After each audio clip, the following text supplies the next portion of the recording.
Okay, so today I'm going to be playing some more Rogue Trader. Kind of wanted to do it in the afternoon. Well, it is kind of afternoon still, in entering the evening. I changed my camera position a bit so that Nova will be a bit more visible, because people have been mentioning that Nova is actually the star of the stream. So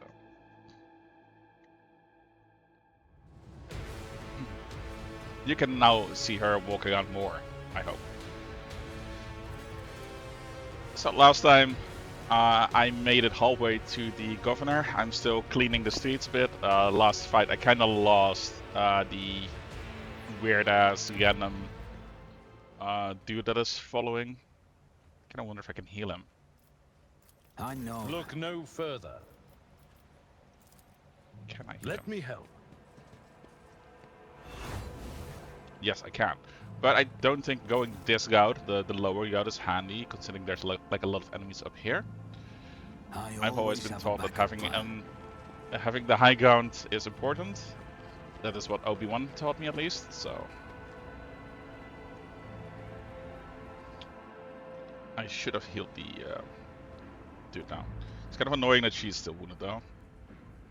But yeah, I was just dumb. Okay, so there will be enemies primarily here, and there will be enemies here, here, and in the back there. So if I focus on here, there's a trap here that can be disabled on this side. I should be fine. Totally haven't been thinking about this off stream. I just have so many tactics for all these places. This is also the cannon I need to take out. The two women are arguing furiously, oblivious to everything around them. An impressive, huge aircraft battery towers over them. This kind of reminds me quickly, because I am dumb that I didn't do a sound check, so I am quickly doing that. Hey, Mary. Sorry, I was a bit distracted. I didn't see you there. Frightened rebel. I can't do this anymore. I pushed the exact same lever I did yesterday, I swear. But instead of turning the barrel, it splashes with hot oil.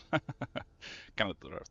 What genius thought that experience operating a paper press would translate into handling ancient weaponry? This thing is going to kill us before long. What does it mean with before long? You went too, okay. I just know it. The exhausted red-headed woman is on the verge of tears as she rubs the fresh burns on her cheek. Well, she kind of deserves that. My battery is acting up. Just a second.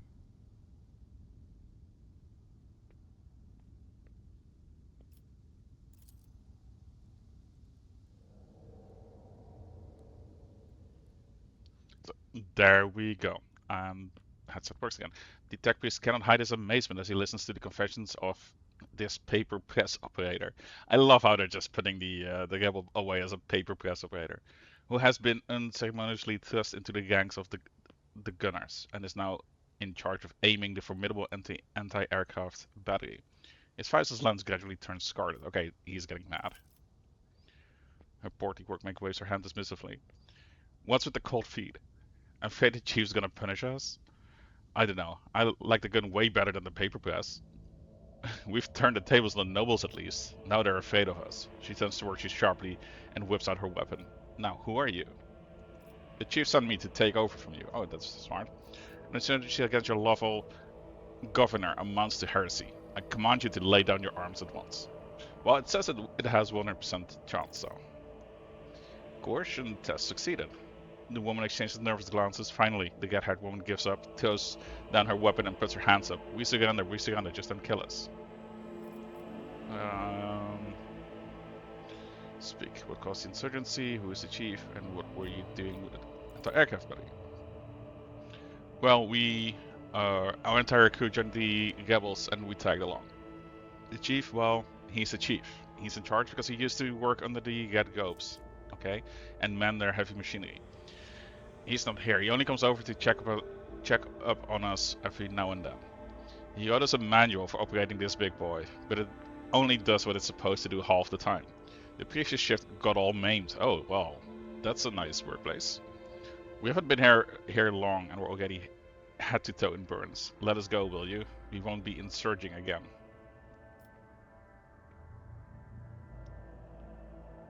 Uh, yeah, like normally I'd be like, hey, live and let live, but taters are always going to be taters, and yeah,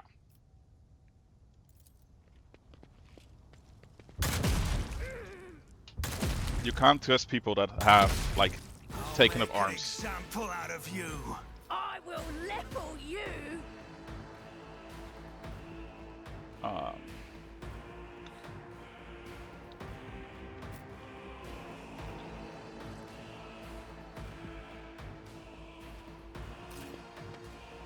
okay, he is actually healed. That's good.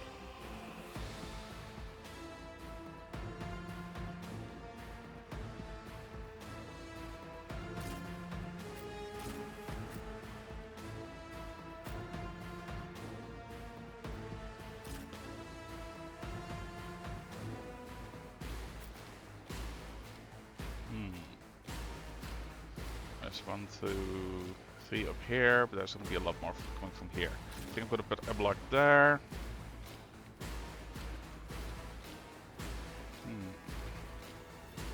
Position-wise, this is going to be a bit scuffed, but that's okay.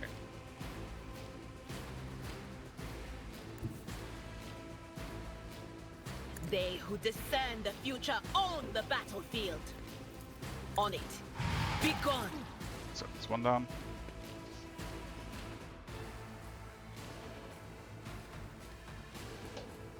I have a cat trying to climb up. Oh, that reminds me. I need to quickly message a friend of mine.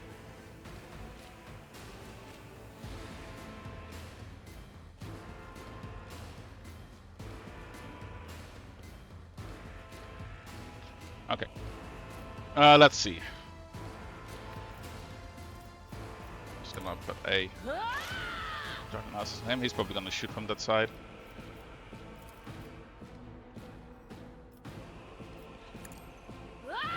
Giving ourselves some extra dodge, and that's her turn. There is a trap here. I know that.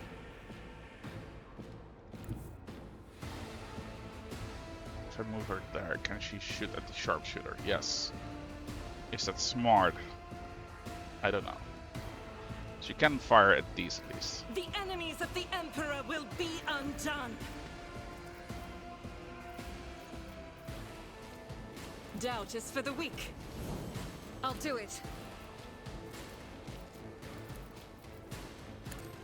None can escape the Emperor's judgment. Nice, that's one.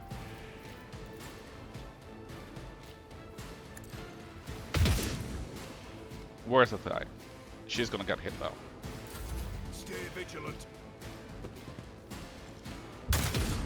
Nice. I need to take him out with my operative.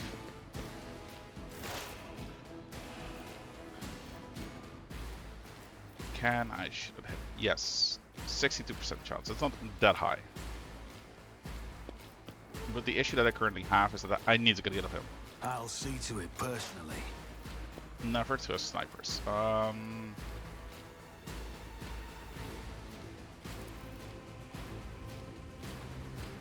it.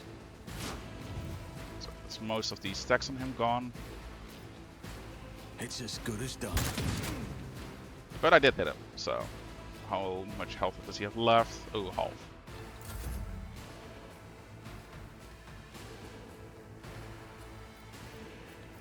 It will be done. I'm gonna keep him here for now to protect the rear.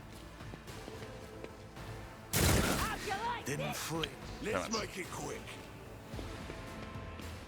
Because here they're coming. Now they're coming from the.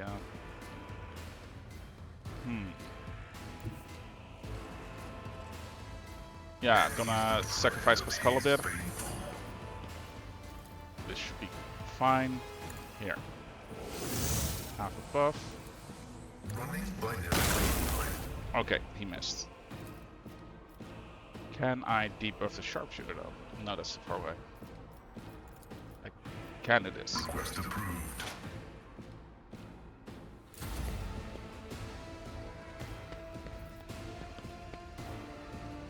Follow my lead. Let's get to it. See, they're coming up the stairs now.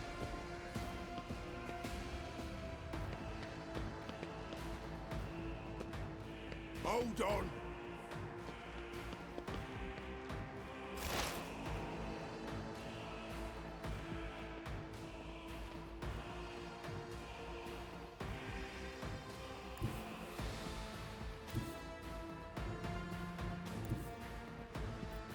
Yeah, I can only take care of these with Adira. But I don't think that's gonna happen. What an unfortunate turn of fate. Will do. Kinda wanna keep him alive, so...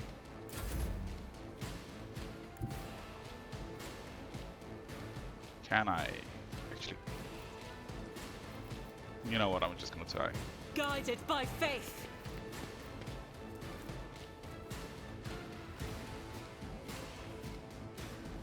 In thy light I stand, and thy light I crave. For you, my emperor. Nice, she hit him once at least.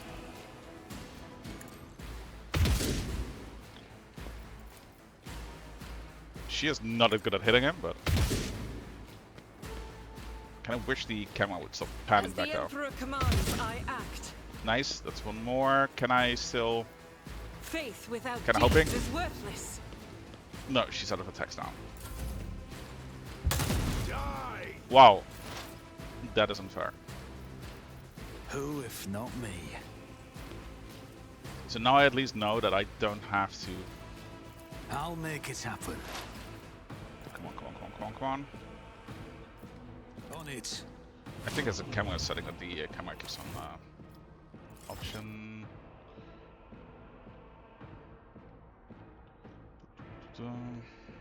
That's tutorials.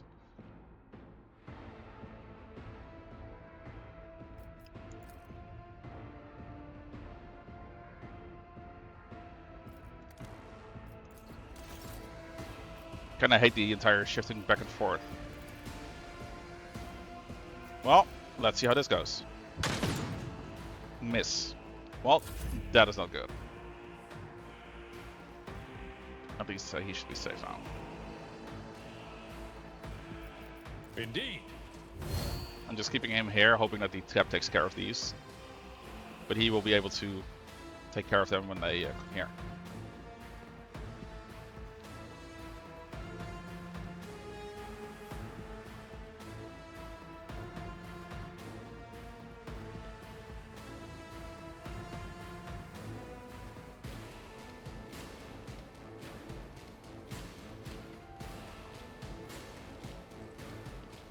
Is there something else I can do? I think this is, yeah, too far away.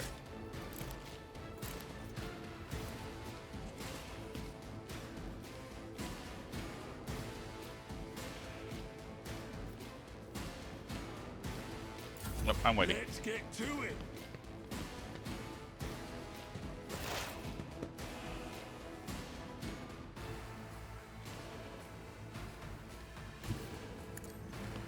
Maybe he can hit the sharpshooter. Kind of figured it would be a small chance, but... Cogitation failed.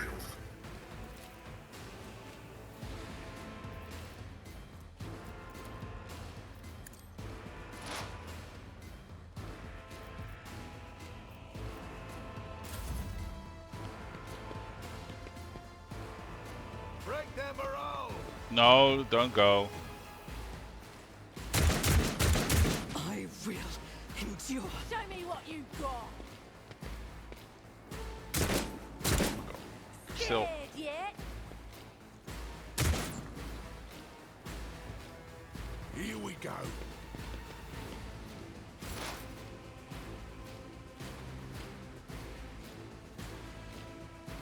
Cover me.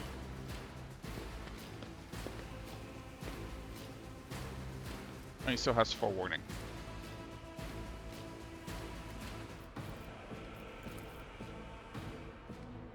Anything else? She's definitely going to need that.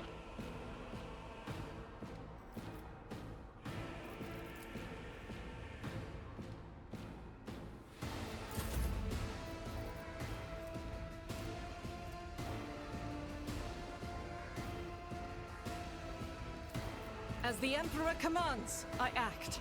Let's hope that she's lucky. Oh crap, I pressed reload. Well, that was dumb. I pressed 3 instead of 2. Can I move her somewhere?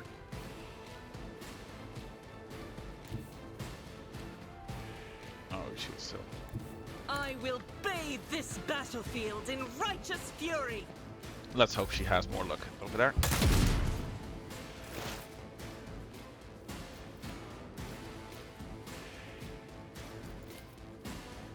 I'll see to it. It's as good as done.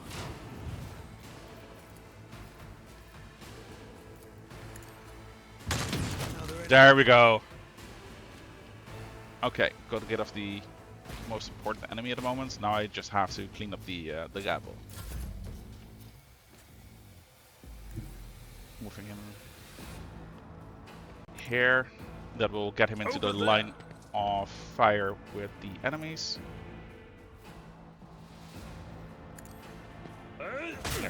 Deal with a toxic At grenade. your beck and call. Victory is imminent. And you're gonna be my sworn enemy now.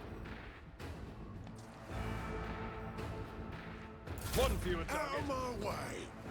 Okay, now these guys are coming. But at least I'm controlling the battlefield a bit more like this.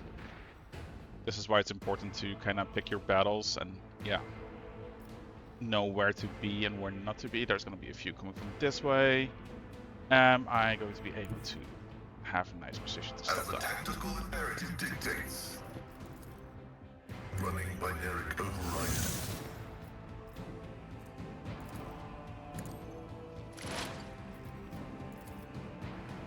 Don't think he's going to hit Quest it. approved. Oh, nice. He actually did. These guys are going to come. They're not going to be close though, so. My faith No. strengthens me. Stay behind. I'm here, maggot. Let's get to it. Time to slaughter someone. Okay, now this rebel is also moving. Apparently they weren't really in combat before. Let's get to it.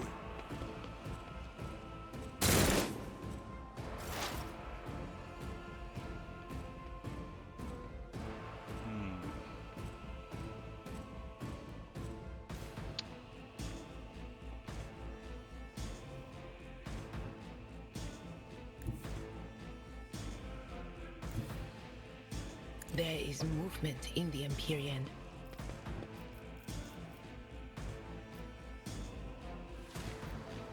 But of course, farewell. Luckily the fail degradation isn't that high, so. Did he have forewarning? I don't think he did. Here, On some it. forewarning. Powers and the unholy works. Okay, he's dead now. That was not my intention. Shit. And this is why you should always be careful with the warp, even at low field degradation. Ah. It was going so well.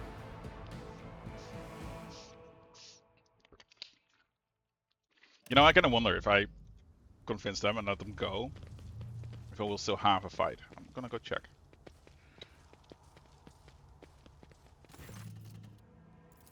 Yeah, we went through this.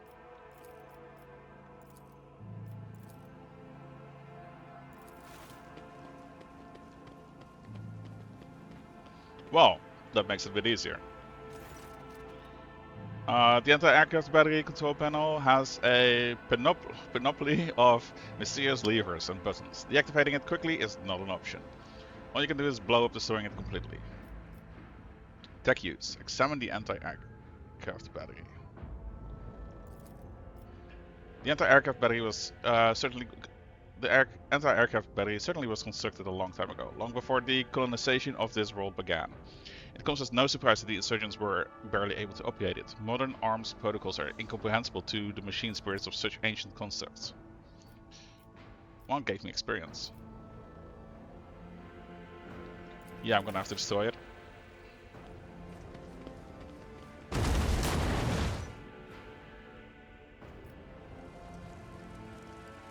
blast consumes the ancient weapon. The sky above the city is safe for flying again. What do we have here? Can I take care of that tap? I better myself through There we my go. service.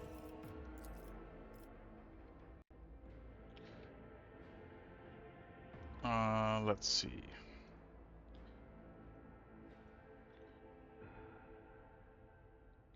Which level am I again? I am level 7 now. The operative gains plus 35% cover efficiency, plus 15%, plus 50 perception, and plus 15 ballistic skill. So this means that I have to be in cover, but hey, that's still nice.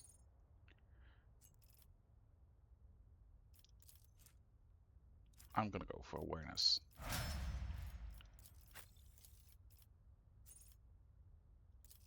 Some weapon skill for damage. Better to die for the Emperor.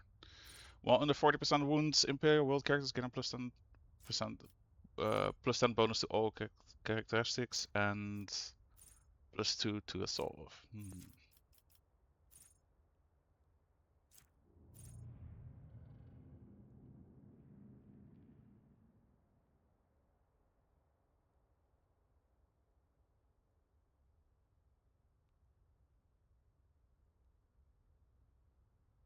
Oh, this is kind of nice.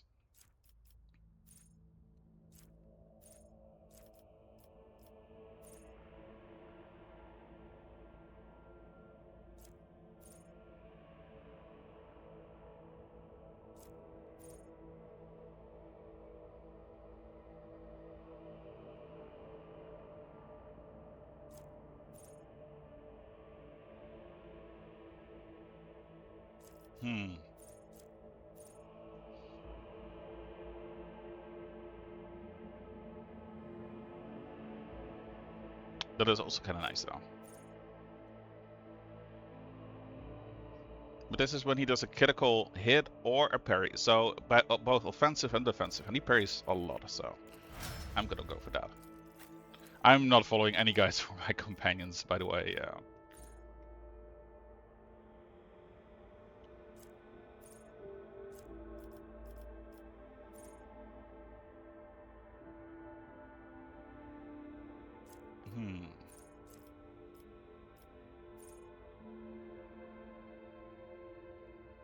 Oh, Biomancy is actually kind of cool.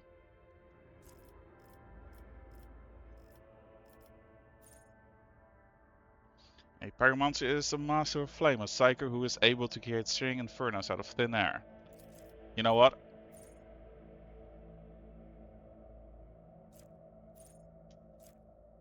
I'm gonna go with the Pyromancy. Let's see. Lore Warp.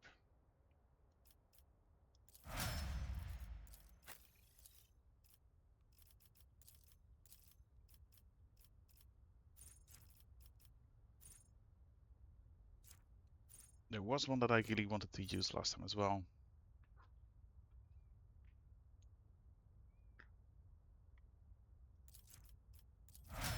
So that's more damage.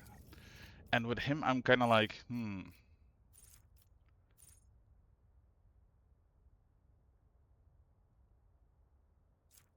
I don't think this one is that good because it removes stacks.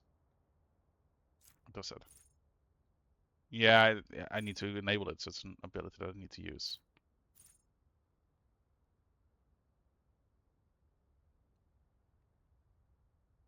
And this removes stacks as well.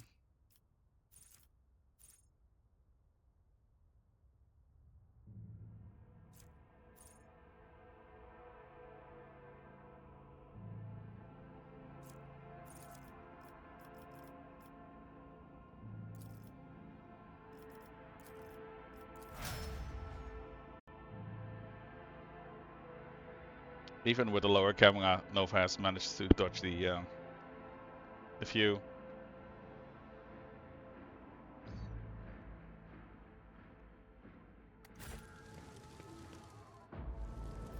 Okay, I will lead so I us got to rid of fortune.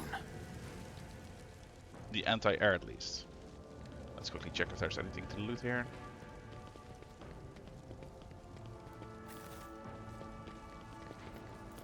Awareness. Over. The shuttle must have been shot out of the sky by a powerful weapon before it crashed into the building and fell onto the once crowded city. Yeah, I can maybe the anti-aircraft battery here. When darkness falls, only those who have embraced it will find the path to the new light. Okay. They're all Always keep bunkers. your eye on the prize.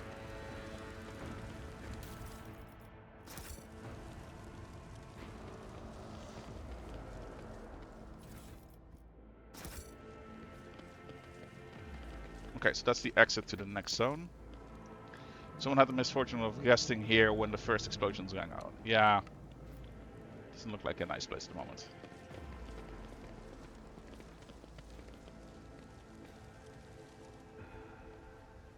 Still going to be dealing with these guys though, but maybe it is smart to come from this side. You know what? We're just gonna try it. YOLO. Keep your wits This about ocular you. implant was a worthwhile Oh, of course, there's a investment. step here as well. You will beg for mercy, but I will grant none.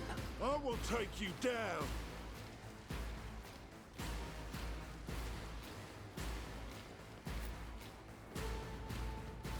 Okay, this is kind of cheating. I can just put him over it.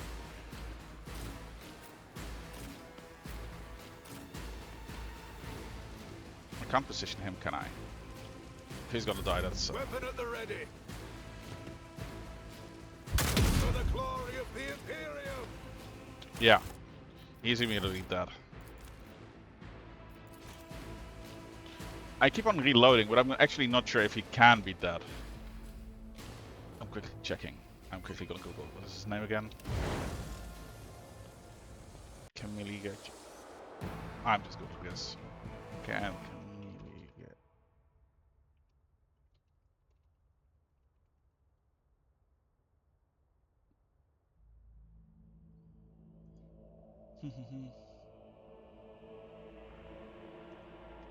In combat, because him go trader.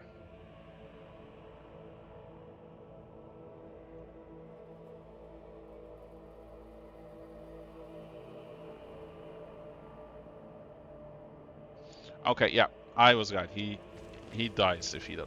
He's actually dead if he dies in combat. So this route is not viable Is there because then money he to be will made? die.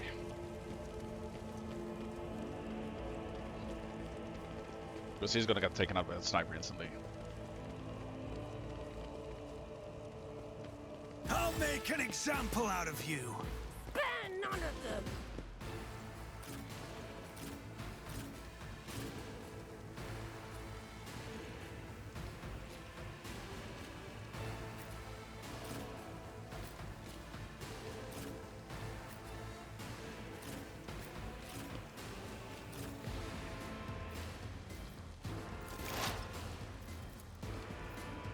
Yeah, I can't hit him. Damn it.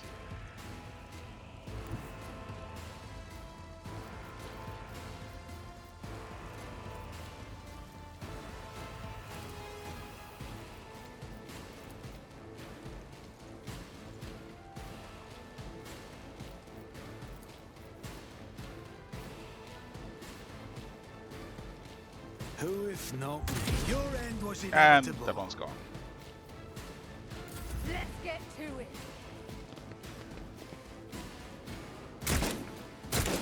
Follow my lead.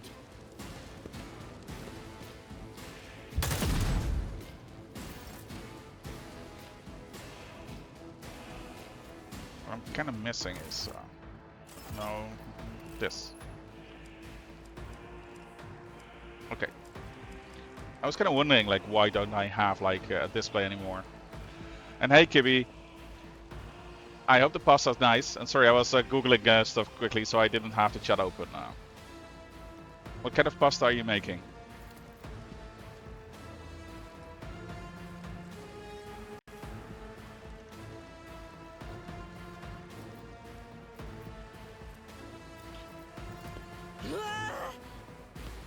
I can bring her here. And God she has Emperor, move gain on these through guys, me. Be the fire in my heart. which she entirely misses. Doubt is for the weak. Oh, I should have used this one actually. As the Emperor commands, I act.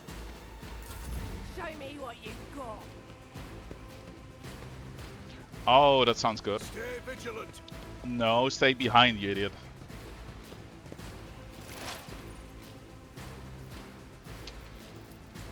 first of all, Running binaric override.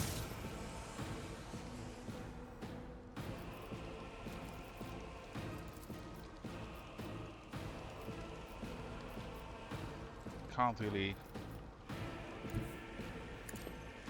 Oh, could have placed him here actually. Explore to stone There you go. waterproofs. Still had combat, so still have movement. Well, I've never tasted it, so I don't know if it's gonna be good.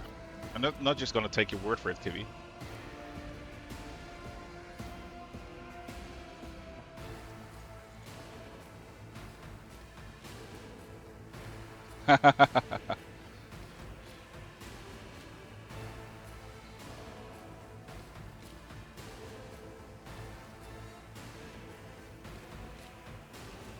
Yeah, she wants some attention. Okay. Can she do something to them? No, she cannot.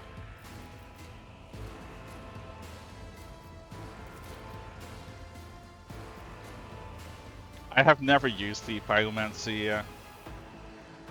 There you go. I've never used the Pyromancer ability, so this is Will going to be do. a first. Okay, that was kind of satisfying. Anything else?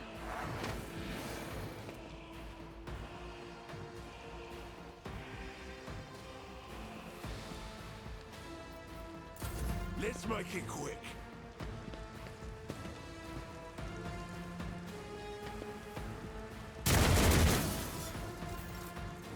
It's always best to be fighting heresy with a cat on your lap.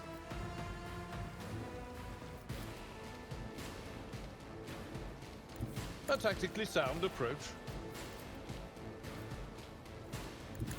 Come on, let me charge. I will do my duty. It will be done. I took care of this one. Nice.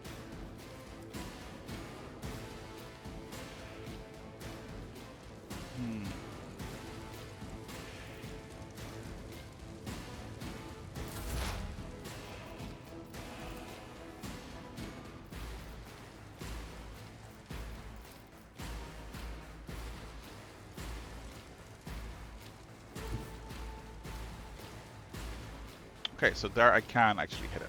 I don't need luck. I have strategy. I'll make it happen.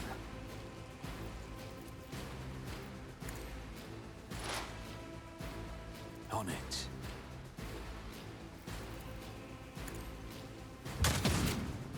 Nice. I'm just gonna try this. Here's my perfect moment. Boom!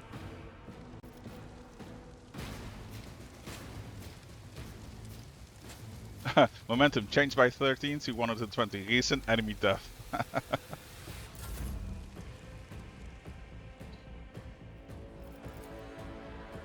don't really have sight on them with her. Rejoice in battle!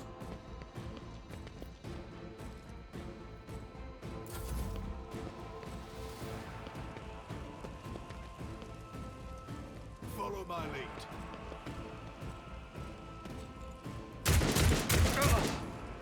Pain and duty go hand in hand. Pain and duty. You didn't even get damage, dude. Abelard is a bit of a drama queen at times.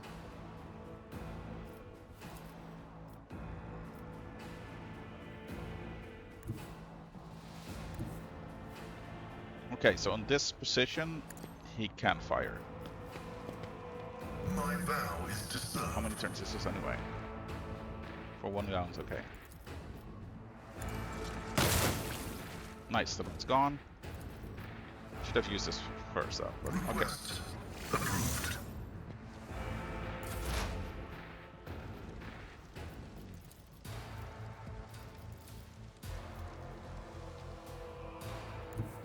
I know what is to come. But of course, be Give me a gone. second. I'll quickly check this Discord.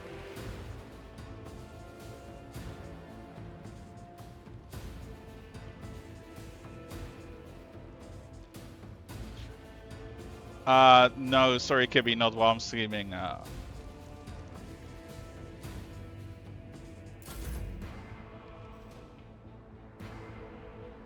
Tried and tested tactics are the best ones.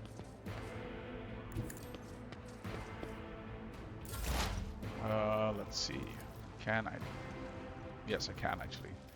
It's as good as done.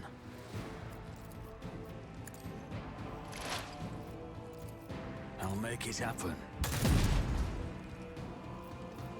Nice, I get I'll a see second to turn. it personally. Oh my god, I missed both shots.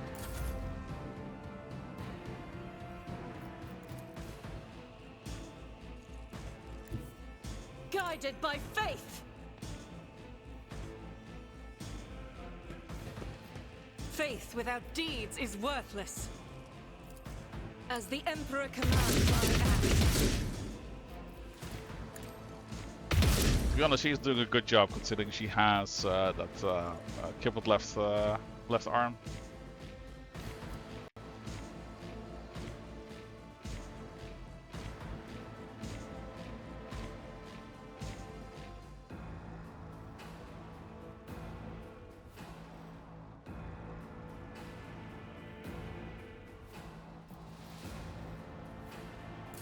Break them around.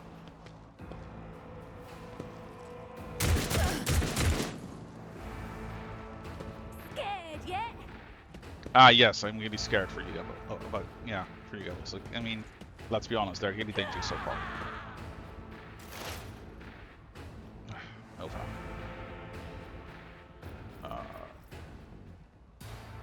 Yeah, he just has to move. Activate calculated fury algorithm.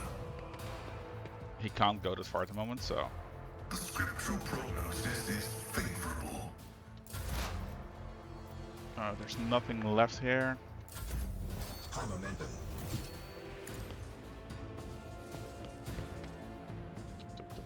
He's going to the stairs. Yes, Indeed. we can charge. One to a target. And then I'm just gonna pop this. The cost. Follow my lead. Reduced to dust. And I think I'm that's at all of your them. Yeah. service. I love how you can just see a body part fall down.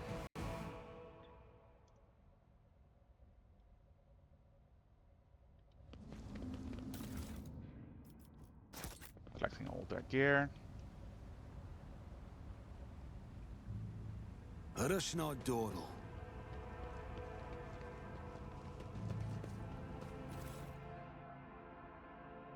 It's that flop. I did not. What's that flop? Sniper gloves. Nice. No pressing sounds.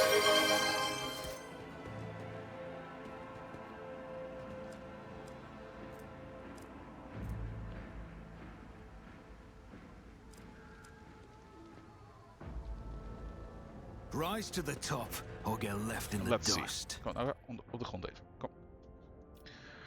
Let's see. Had some sniper gloves. Where would sniper gloves be?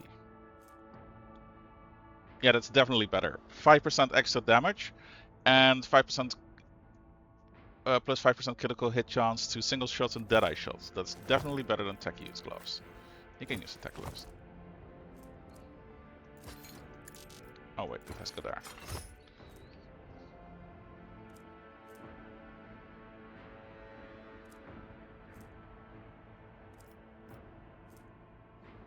Home of Determination, Conviction, Iconoclast. Yeah. The warrior gains plus 4% armor.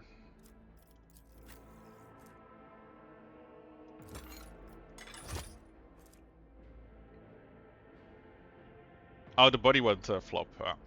Oh, yeah. I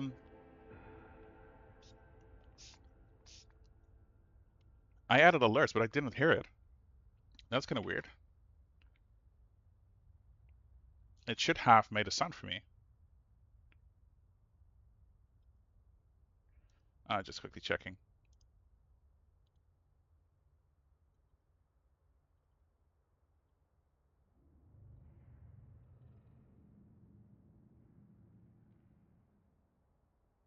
Yeah, it didn't make any sound for me.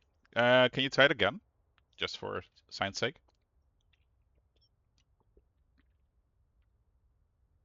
Or maybe I should be able to. I'm just gonna do it. Ah, there we go. Yeah, I did recognize the sound, so I did hear it. I just didn't recognize the sound. I need to change the sound for it. And the icon. I need to find a nice nice GIF for it. Because I do not like the current picture.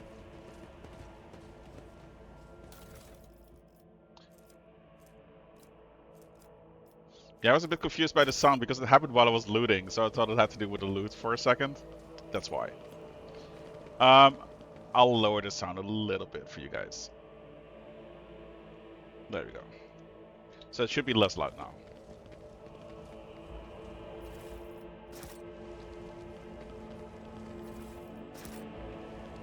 But yeah, if someone follows or does whatever now, you should get a Would you look at that? a notification as well. Let's see who was the best for. There we go, Capstone. Is eternal.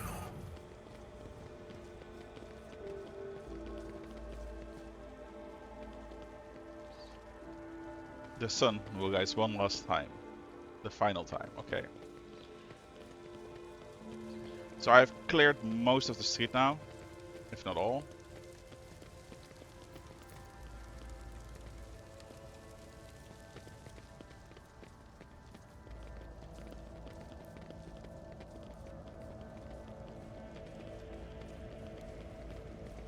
I always keep my options open. So I remember this area being horrible. Powerful explosion, yes, we had it one, yep. Nova. Nova's meowing at the window again.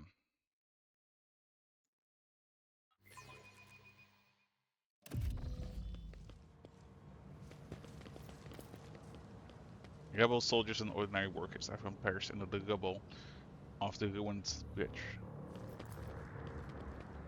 Bridge and buildings, yeah. More loot. I like loot.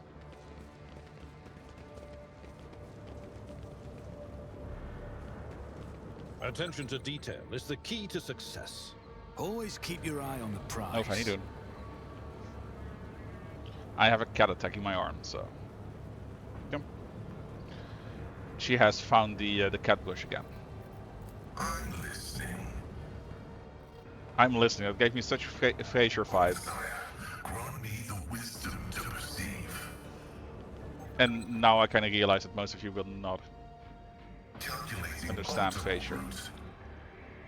Oh my god, so many tabs. This explorator is blessed with multifunctionality.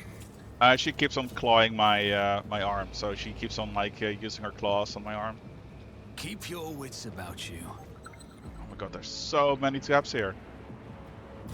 Authorized.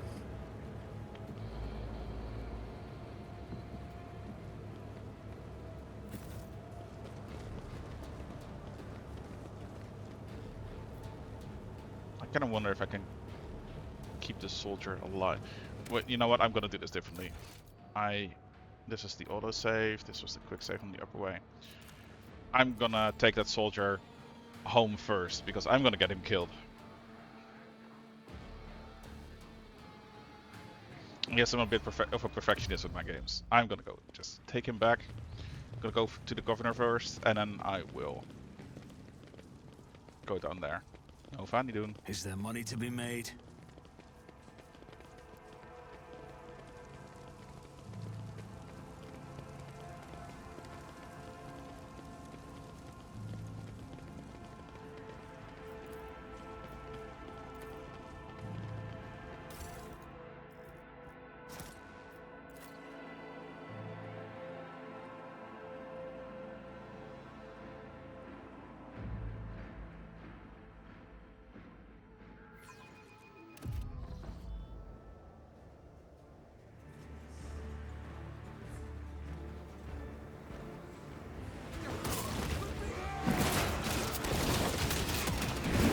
I am not familiar with this cutscene.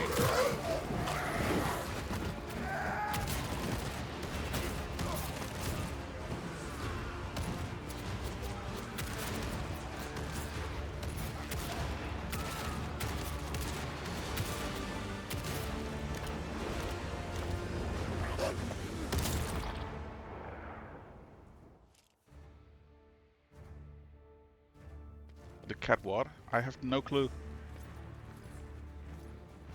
Arbitrators, secure perimeter. Formation 4755. Glato, heal. Nice. I love having these.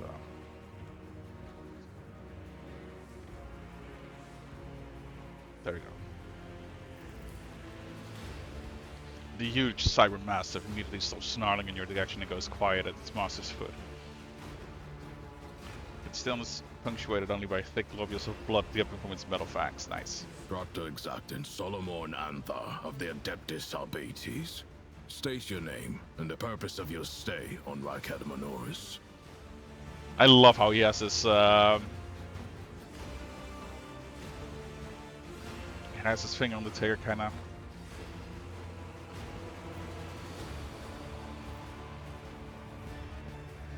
Okay, Abelard, what makes this man think he can demand anything of me? Nice, that's arrogant. Cool that, lawman, and show some respect. The name is Goat Trader Seth von Valencius, and as far as you're concerned, I'm untouchable. Do we understand each other? Nice. That's also kinda... Yeah. I am Seth von Valencius, successor to the recently deceased Theodora von Valencius. I have come to this world on personal business.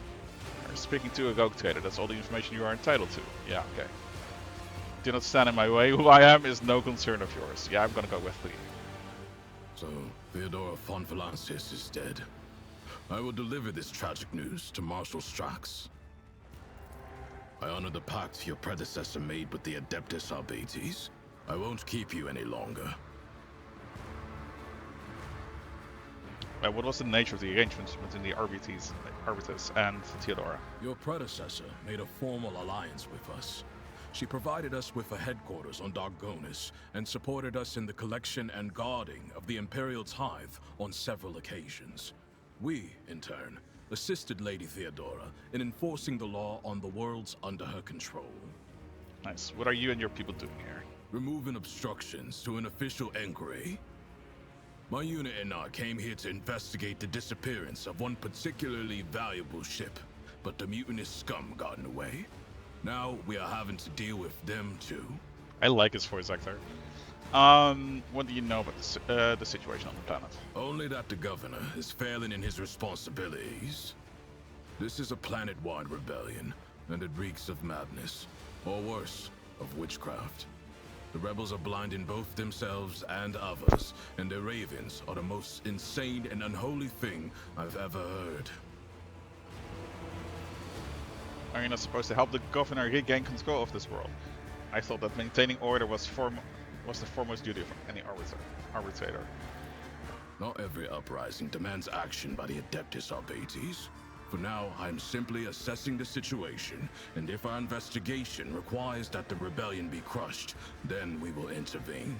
Still, the governor had best put a stop to this bedlam. He is not here to just sit and look pretty. What about him?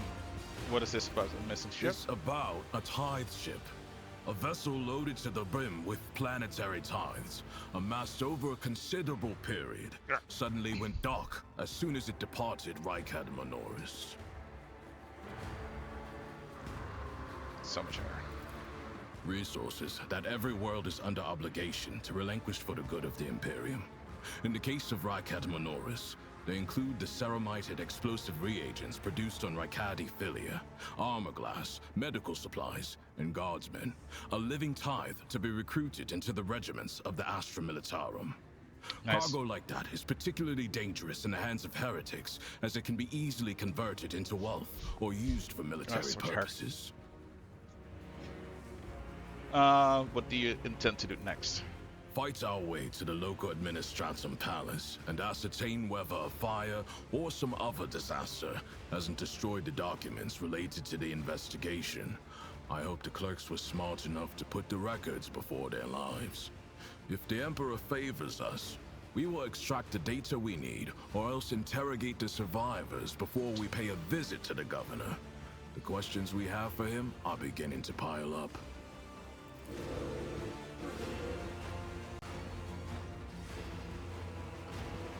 The Cyber Mastiff lets out a logo and leans forward somewhere to the side. Solomon fires a shot in the same direction without even looking. You hear a stifled gurgling rattle. Well, some died. Arbitrators, eliminate the surviving rebels. Now is not the best time for conversations. With target practice standing around like this. Unless you have more questions, I will proceed with my assignments. So the governor is a suspect. Every citizen of this planet is a suspect, but Governor Medina is under particular scrutiny. Seizing the sacred tithe requires access to information, resources, and power. The governor fits that profile. Then there's this rebellion. Convenient. How many records and crucial witnesses do you think will be lost? Some people might call it a cover-up. I do not like how aptly this term describes the present situation. Not of the Cybermaster. That is one fearsome-looking dog. I was impressed by the performance in battle. That skirmish just now, Glato didn't even get to show off a tenth of what he is capable of. But he is quickly catching up with me for who's killed the most heretics today. I'm on my way to see the governor myself. You and your unit could accompany me. I must refuse. Our mission and the Marshal's orders take priority, even over a request from an individual as empowered as you. Well, May the Emperor watch over questions. us. That way, this meeting won't be our last. well, he's going the wrong way to get to the governor, so... Serve the Emperor in your heart and deeds when you join the gangs of the Elysius army, the Assa Militara.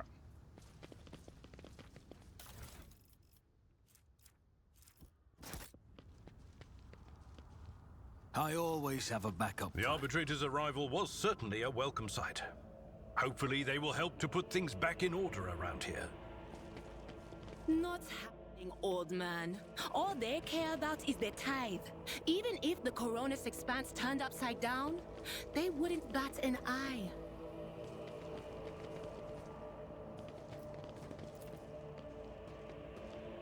The machine gun grants me insight.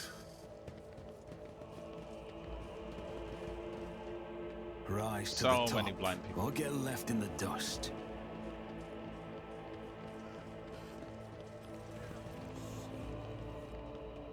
Okay, this seems like an event. Some 10 people, children among them, are huddling together in fear. The other family members are doing what they can to calm the young. Several armed insurgents are watching the frightened yet unharmed hostages. Nice. But the watchers themselves are looking nervously. Come to your senses, Aryad. Look at what you're doing to your own family. A woman of about 60, grey-haired but still strong, is kneeling before a stocky man with a thick, pure beard, stretching her arms towards him. Take pity on us, let us go, okay? Can't you see I'm trying to save you? The man clutches his weapon tightly. Only Aurora can help us. Why can't you understand that? Upon seeing you, the man points his weapon at you. The other insurgents do the same. Who are you and what do you want, okay? No, you tell me. Who are you and what are you doing to these unfortunates? Are all these people your family, okay? What are you trying to save them from and who is behind all of this? That's a better question. At Aurora's behest. Aurora is a great prophet and a great warrior. Their faces shrouded, but their gaze pierces the veil of time and sees into the future. I always knew the governor's dog were hiding the truth from us. And now the day has come. A prophet has come to Rykad Minoris and opened our eyes. Yeah, by blinding people. The end of the world is coming. The final dawn. And only those who accept Aurora's truth will survive it. Pascal's fox hisses fiercely. Layperson. Cognition is not your primary function. You are saving your kin by holding them at gunpoint and believe that burning their eyes will grant them sight. It was evident that the author of the demagogic teachings that confused you meant to make a mockery of your deplorable intellect. I love Pascal.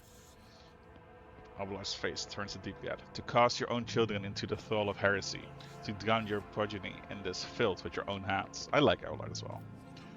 All these people, your family, yes. All of my adopted and blood children are here. I gave them all as my own. And now I must help them see. No, you tell me who you are. I'm the chief. My former name, Aryad, is meaningless now. I am the father leading his family to deliverance from woes to salvation. Aurora has opened my eyes to the truth. And my children will see. This is the guy that he mentioned at the cannon, I think. Aryad spares save your children. Of course, iconoclast follower. What you're doing is no salvation. Stop taking your fear out on the innocent. It will neither ease your suffering nor get rid of your fear. You have been torturing your own family in order to save them. You have been blinding them so that they could see the truth. I go trader from Valencius. Or do you take release the hostages at once? Yeah, that's definitely gonna go well. I'm gonna go with the iconoclast.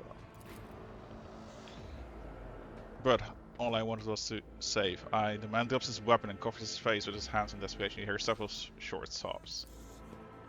The old woman rises from her knees and approaches her husband. I know you were trying to save us, but there's still a way to set things right.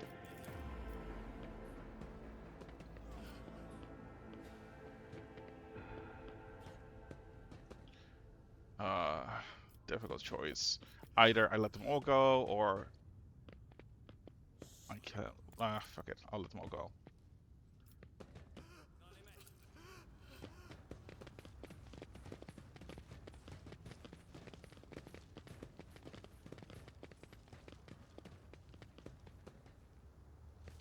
Pay attention. Oh, traps. See? Right there. Oh, there's some goods down here. Need to go collect those. The Emperor favors me today. I always keep my options open. Okay, it seems that the rest of this area is entirely clear.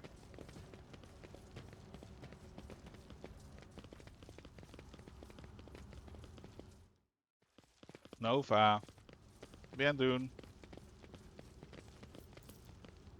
The goods in the store are a stark contrast to the rest of the nearby shops. The jars are labeled all-purpose synth powder. Fills you up no matter what.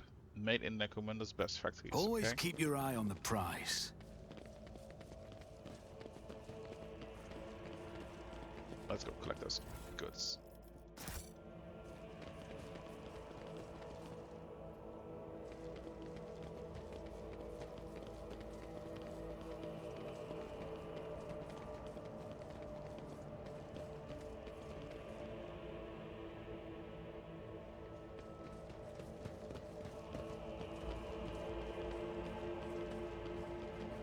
Hey Nova, stand in the rear. Nova? We should deal with this. Oh, Cast your eye there. so many traps. And Duty the private prevails. just wanting to run into them. Pay attention. Why is there so many traps here? Never doubt me. I mean, not that I'm minding because it's a free experience. As you can see, like for every trap you get experience. The Emperor favors me today. So just take them apart. It's okay. Free experience is free experience. I better myself through And my there we gained the level. service. Never doubt me. Duty Hey, Nova. prevails.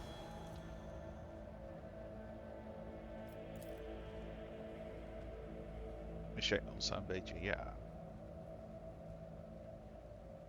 Well, the soldier seems to be out of it. Is there money to be made?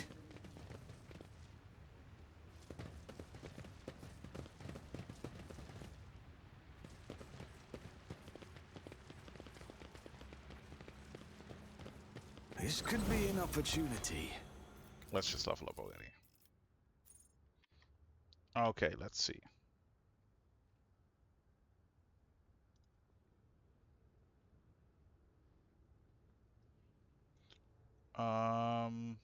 Sniper expertise.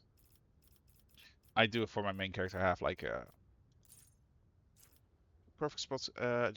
Perfect spot. Additionally, grants the operative 9% against enemies that are 7. Okay. And sniper expertise and stacking jolt.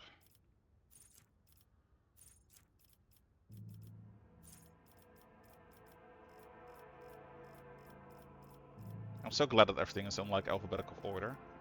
I do not have staggering jolt.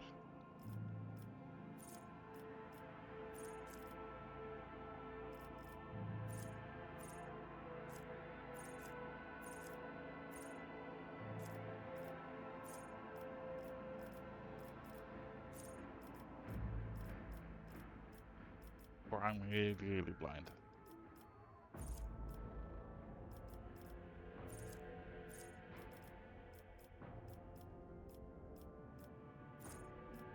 Ah, here it is. I am just blind. Targets hit by this character's arc rifle.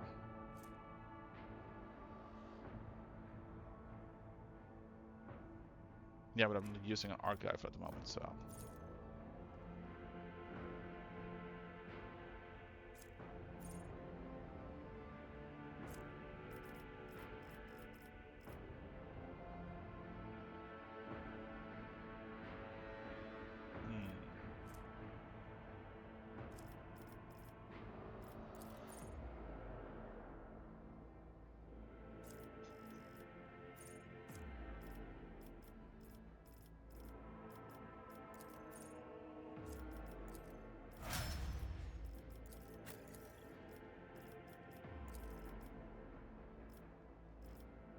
Let's see, what does he have?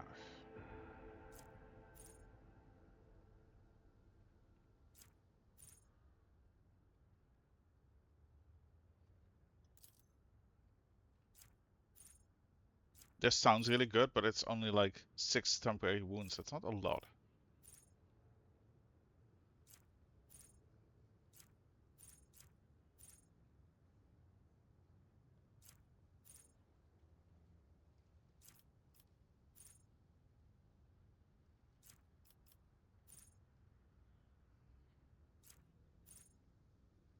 Charge and push increases the damage of ranged attack made. Okay, that's kind of nice.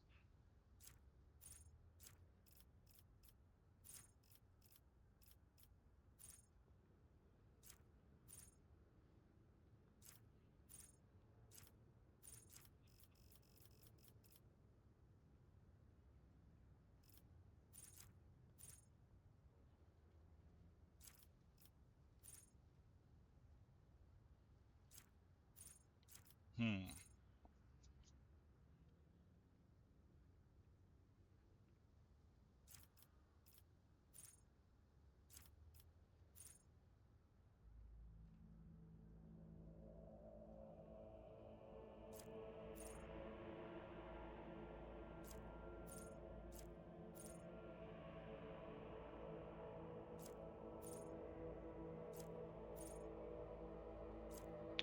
Yeah, I'm kind of wondering what to take here.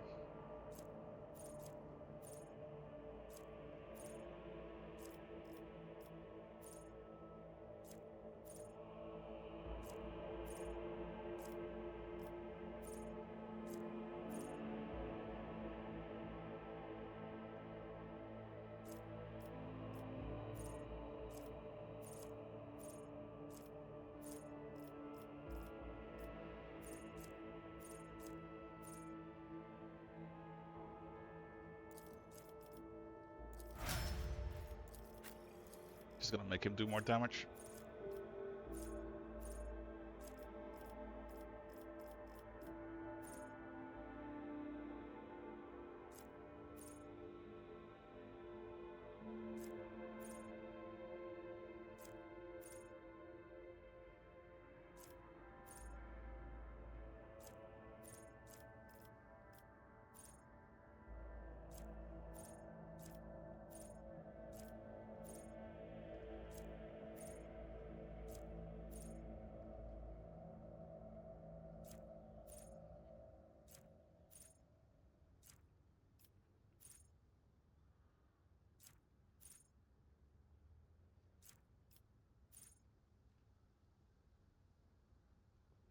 Oh, nice.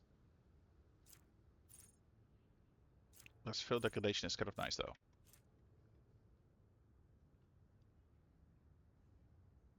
Hey, Twix. I know it's not the Dark Tide. And sorry, I was reading a document about which build to do, so I was a bit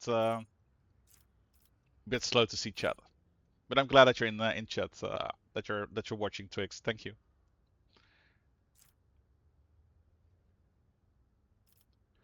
Um. Well, I'm currently just doing talents, and it's really like, you know, when you're like when you go to a supermarket and you're like, I'm gonna go get some chocolate, and you go into the aisle for chocolate, and there's like walls of chocolate, and you're like, okay, what kind of chocolate do I want? Is it like regular milk chocolate, pure chocolate? Is it with hazelnuts? Is it like full on hazelnuts, or is it cream, or is it white chocolate? Like, oh god, you have so many choices, and so now I'm kind of like, oh god, what should I be picking here?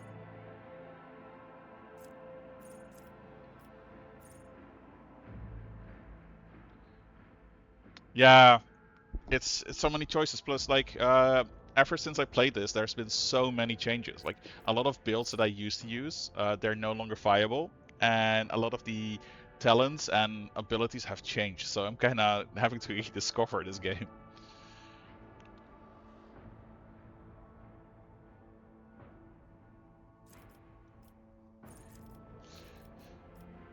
Burning blood sounds kind of cool. All enemies nearby, but melting armor. After that. This might be really good on bosses, though.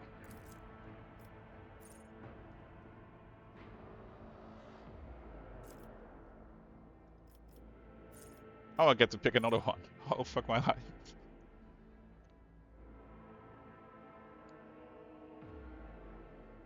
At the beginning of every combat, the Psyker allies gain plus 50%. That sounds good.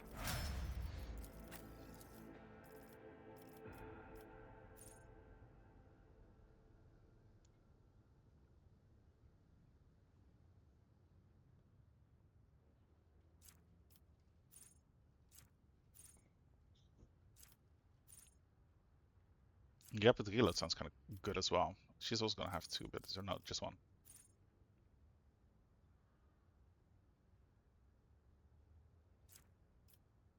Enough bullets for everyone. I love the name of this ability though. And the first hit of each ranged burst attack deals additional damage equal to the weapon's current rate of fire. Nice.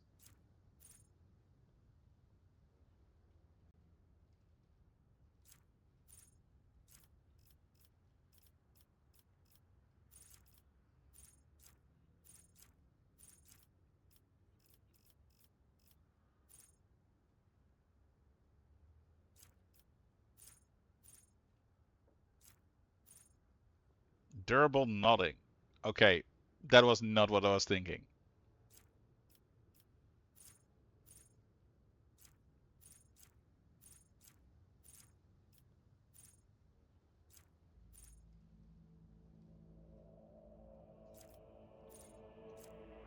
Last weapon, Liturgy of Insulation.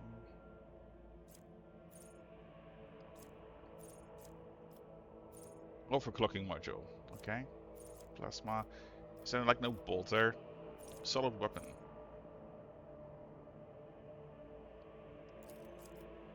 There you go. Awareness. Now we just have to do Pascal.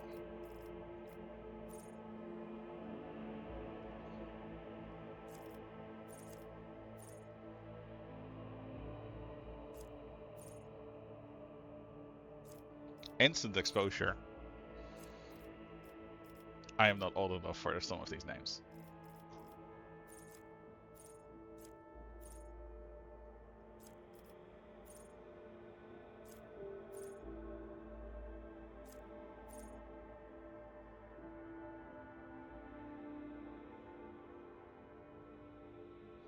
Yeah, he doesn't have like a plasma or melter weapon yet, so.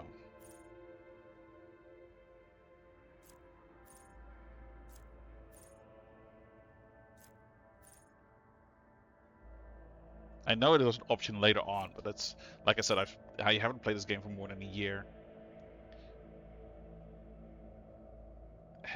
Halo saved it. I saved. What did you save?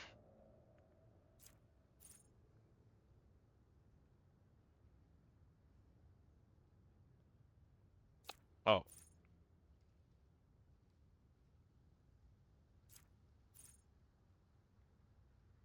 Well, I'm proud of you.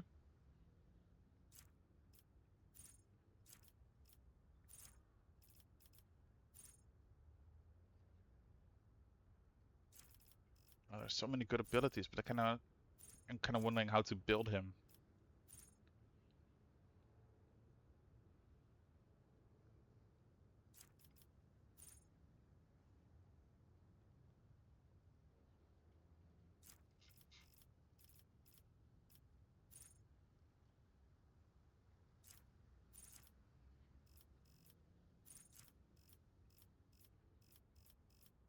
know what? I'm just gonna ignore him for now.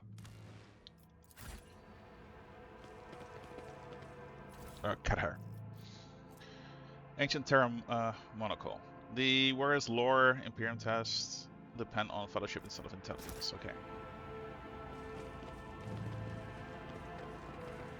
I always have a backup plan. Well, I'm proud of you, Kiwi. I hope dinner's gonna taste well, though. Success is measured in blood, yours and your enemies. I love Imperium stuff.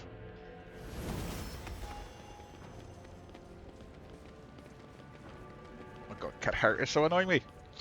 Yeah. I'm gonna shave Nova until she has no more hair. I can see the cat hair just floating around.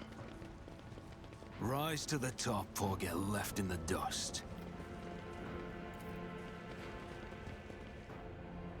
The worst part is I've been brushing her, and as you can see, there's lots of cat hair on the brush now, and she's still losing a lot of hair.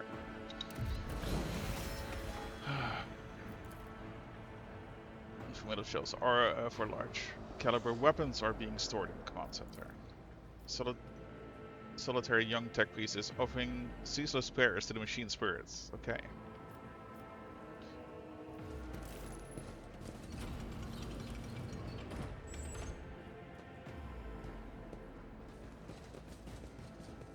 Keep your wits about you. They're scrabbling around, digging into my skull from the inside. Ah, it's like nails dragging down these metal walls. I have conducted a visual survey of the locale. The bunker's metal cladding is fully intact and undamaged.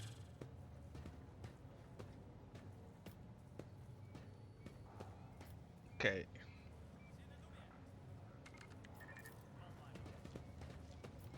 These heavy chains are used to adjust the height of the command platform, okay? That's a governor. I always keep my options open. Cogitator looks a lot older and more worn than the ones next to it. However, it has evidently been well cared for. Numerous parts have been replaced, not a single key is jammed, and fresh seals with repairs to the Omnissiah adorn its surface.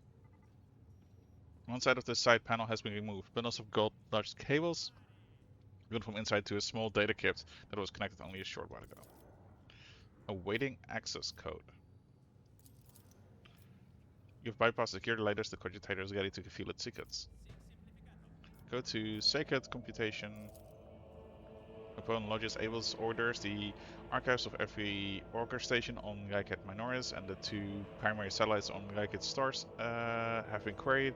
Said satellites are named Magos Maruf and Saphire the Keen, after 2 great champions of faith, whose external cognitators were placed inside these satellites' cores after their shells perished. The purpose of the sacred computation requested by the Lodges is to uncover the external influences behind the ongoing insurgency. Computation result positive. Multiple instances of interference and malfunction detected, suggested that the ships moving across the system deliberately blinded the Sacred Augur's eyes. The first of the ships is thought to have arrived 2 Rykad Minoris cycles ago, early in the winter. The most recent one arrived a month ago.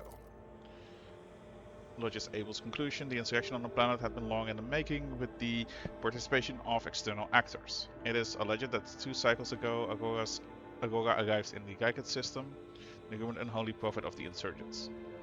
The subsequent ship movements can be attributed to weapon deliveries, but what is the nature of their activities near Rykadi Filia? Governor Medine's attention must be drawn to the final entry cuts off abruptly. Satellite Magos Marufs reported a ship translated into the system. The signature is consistent with records of the flagship of a rogue trader dynasty, House von Flancius. The satellite Saphire the Keen reports that a ship drifting nearby has hurriedly sped away. The ship has sent an encrypted Fox transmission to the insurgent-controlled area of the surface. Okay. Another transmission was directed to the planetoid Rykadi Filia. Both transmissions were signed Brother Twilight. I'm guessing that is Kunrad. To be investigated.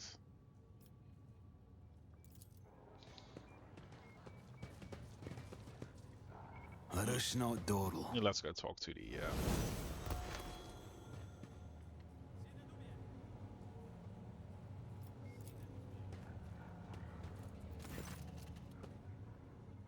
tall, dark-skinned man turns towards you and greets you in a curt military manner. Faisal Rakidi of Medina of Coronas, Governor of the Star System. Welcome to my temporary headquarters. The man's gaze falls on Abelard, his eyes slightly narrowed. Conversation. Okay. Governor Medina, my greetings. Okay, so they know each other. I'm not seeing the convoy I sent to meet you. What happened? Did they fail to find and escort you? If that is so, I promise you their punishment will be swift and severe. What a curious exchange of pleasantries. Is there some kind of discord between you and Abelard? No, of course not. An old misunderstanding, over a century old by now. It isn't worth your time, Lord Captain. The convoy was ambushed. There were no survivors except Private Camille Regius. I command his extraordinary loyalty and resilience. Only one good soldier in a whole convoy. Pathetic. Head to the barracks, Private, await new orders. Your Lordship, before we proceed discussing the matters that are of interest to you, there is a question I feel compelled to ask. It was only recently that Lady Theodora was the head of House von Valancius. I have received no word of her demise. How is it that you are now the rogue trader?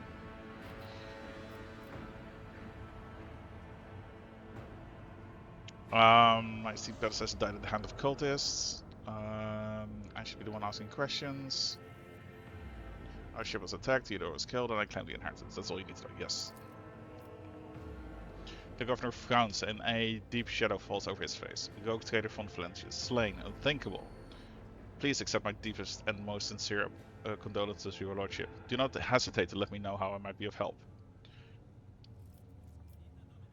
Commerce, 100%. I need fresh crew to replace those killed in the attack on my ship, and I need material compensation. Nice, succeeded.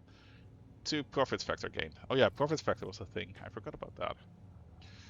The governor bows his head in acceptance. Of course, your lordship. You will be compensated for any losses, and I'll see to it personally that your ship's holds are filled with the finest goods from my personal reserves. Nice.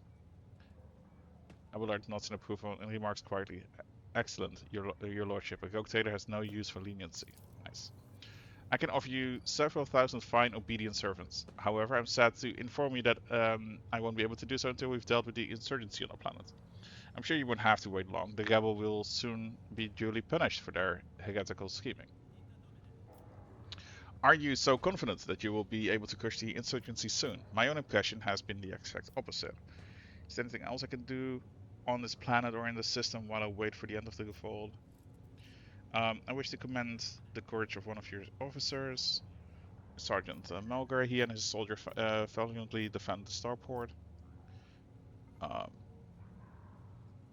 My kinsman Kunrad Voidfair von Valancius has betrayed our dynasty. Yes, that's the first one. Voidfair a traitor. Why? Any family, however noble, has an unworthy scion or two.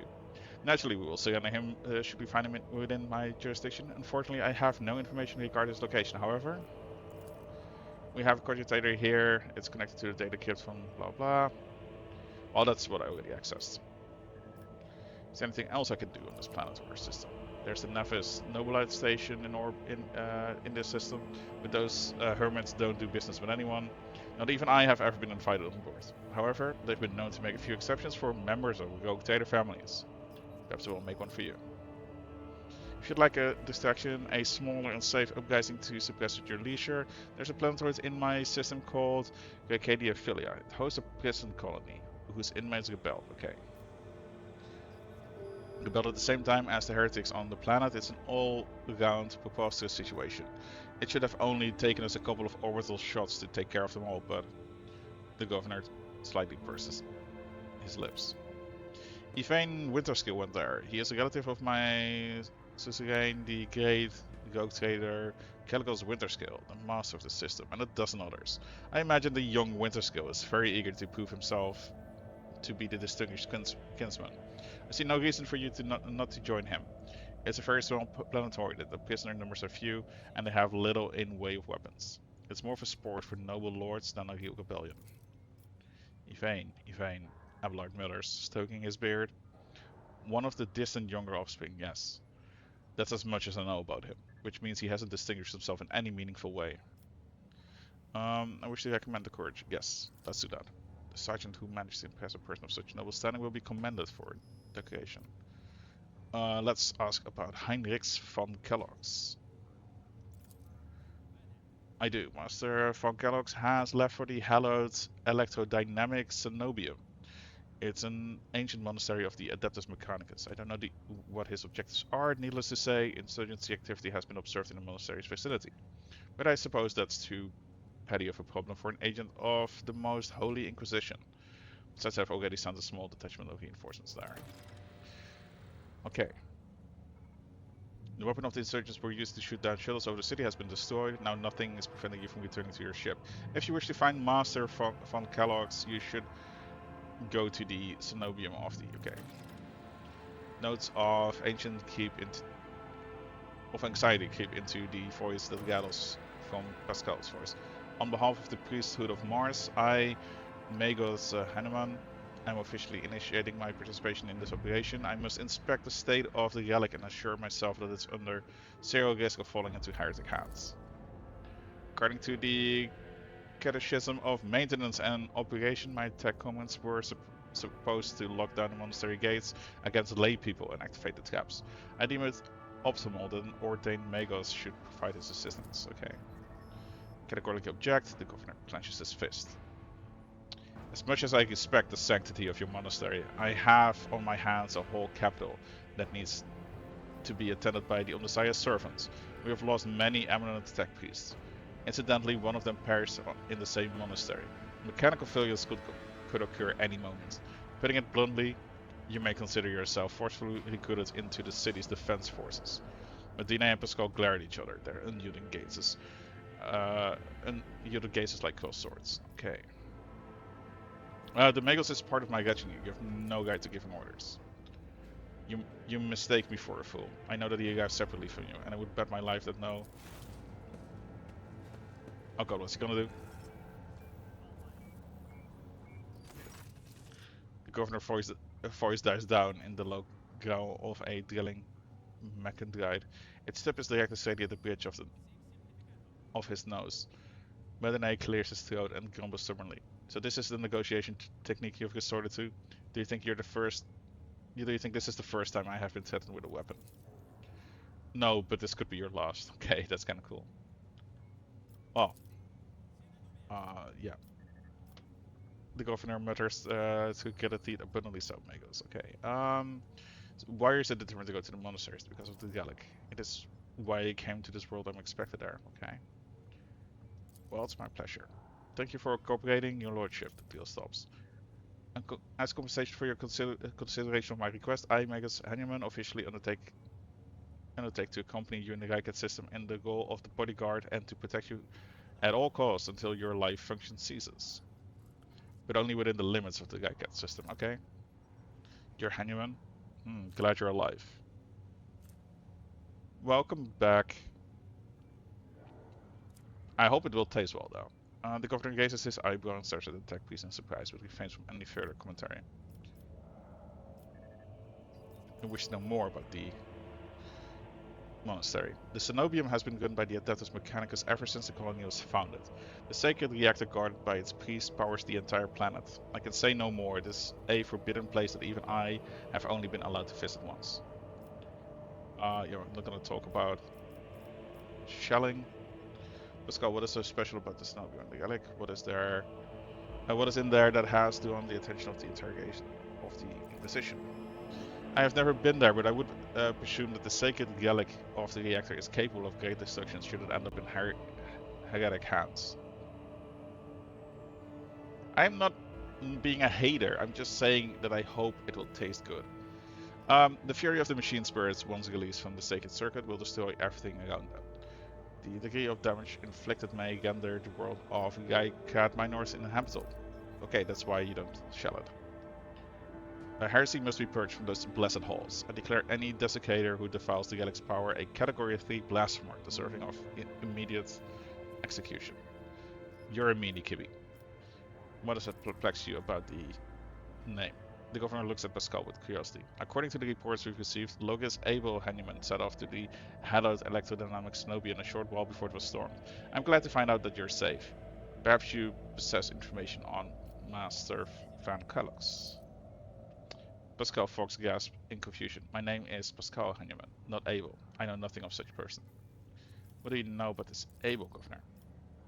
I've met him in person. That esteemed logist supervised the work of Rykad Minoris' Lex Mechanicus for many years. However, he rarely left his cyber chapel, and I've never had the honor of making his acquaintance, a true anchorite. Why did he fly to the chapel? When a logist of the Adeptus Mechanicus wants to go somewhere, we don't ask questions, your lordship. Okay. Where can I get more information? I would suggest that you inspect the esteemed logist's sanctum. It was destroyed by the rebels. We've recovered several data, kits, and connected them to the cogitators at the command post. Okay. They might provide you with additional information. Okay.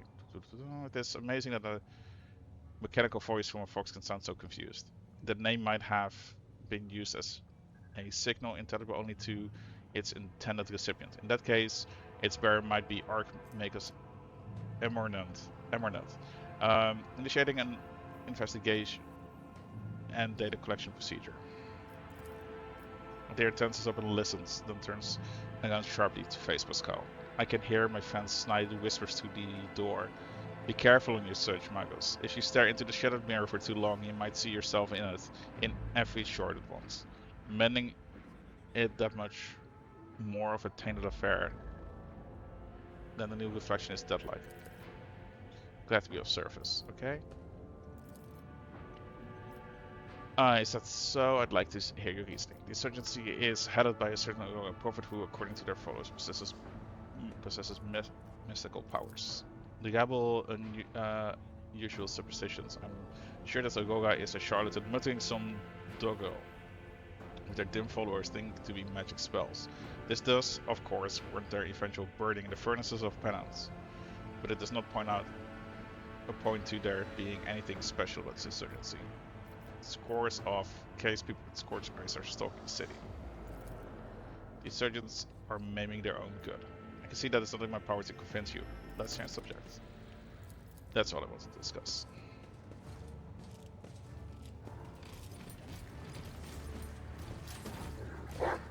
Oh, they finally got here.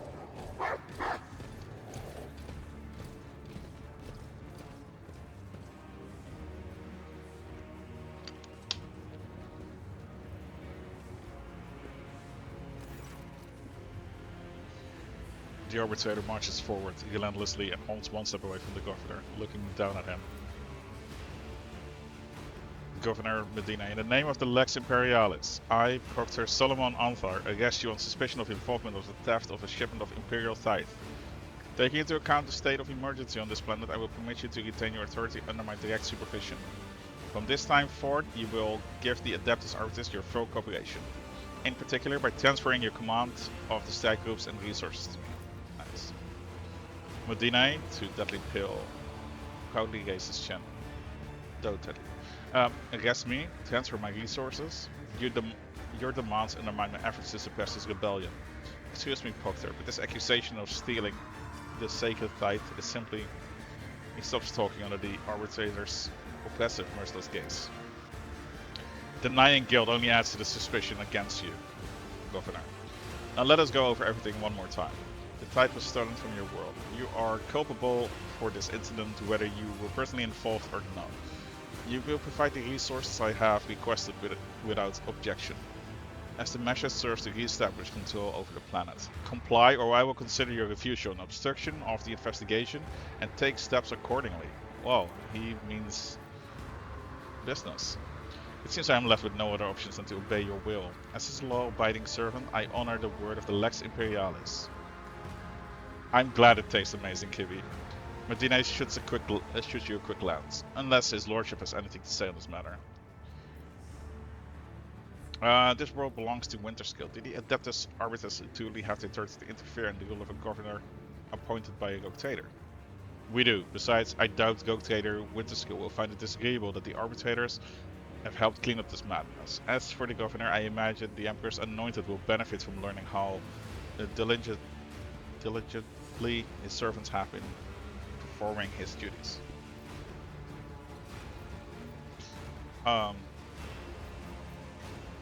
I would never think to oppose the servant of the Lex.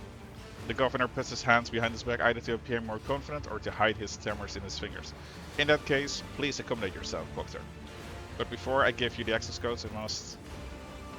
If a protected self-exonerating statement, there's no need. All information required of you will be obtained during questioning, without witnesses. Be it your personal guard or rotator. Just you, me, and Glido. The silent massive lesson I have regarded since a shiver down your spine. What is your plan, Proctor? Stop the heretics from taking over the starport and other locations critical to the investigation. At the same time, we will crush the heretics' resistance. Most of them are hiding among the commoners. In a series of concentrated strikes against the residential districts, and the infirmaries will send them winning. That's when we'll finish off the rebel carrier. Blood of the throne. I will be governing over nothing but ruin and corpses by the time you're gone. Have faith in my methods, Governor. I'm not going to depopulate your world. After all, it needs to be able to continue paying the tithe. Okay. And why do you think the rebels are hiding among civilians? They could have shelter somewhere.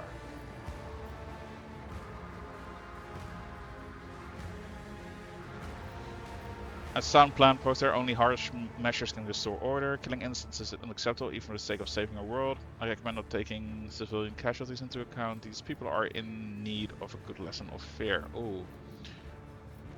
So you're going to sit the whole thing out in this bunker? I wish you good luck. Yeah, I'm gonna go with the Arbiter's force gains with steel. Aversion to collateral damage is a weakness that heretics exploit to the fullest. While you stand there, pitying and hesitating, the enemy is busy fortifying their positions and replenishing their losses. Stalling, dictate with mercy, only magnifies. No, I'm not saying stalling, I'm just saying you should be better about it. And yes, I don't like Horde, sue me. Why do you think the rebels are hiding among civilians? I know this from a few intercepted Fox exchanges and a couple of scumbags we've interrogated. But first and foremost, I know from experience such mutinous gabble always feeds off its families and associates, who also provide a source of recruits to support its gang. And of course, there is the heretics' contemptible habit of using a local populace as shields. We need to flush them out of their nests and starve them for resources. So are you going to sit us out in the bunker? Yes, this is far from what I was expecting from this assignment. The things we do for the mission. Well, good luck with your investigation.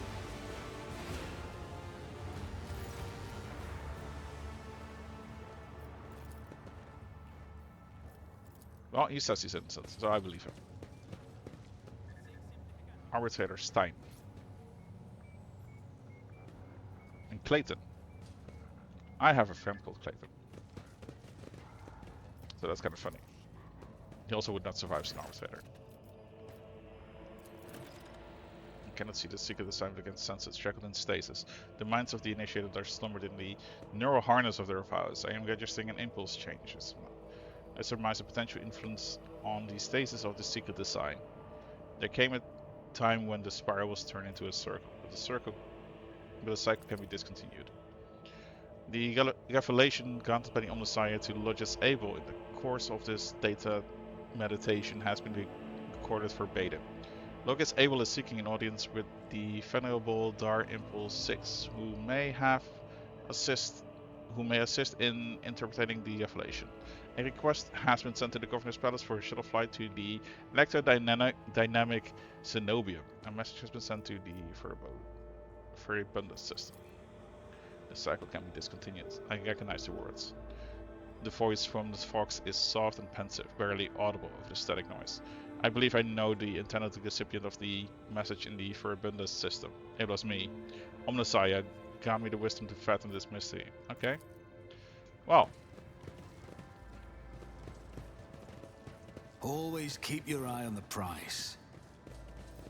To the upper way. We're not going to go back to the void ship just yet. But now that I no longer have the private with me, I can actually go explore the underpath, because I remember that being quite nasty. And I feel like I would have him die all the time. Or at least there's soldiers here.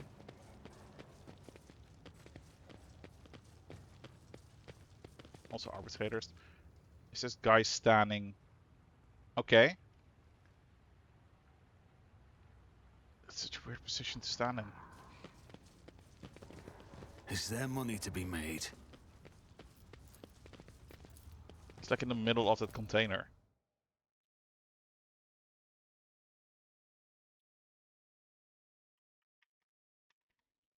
Quickly checking my messages because I see that someone has been messaging me.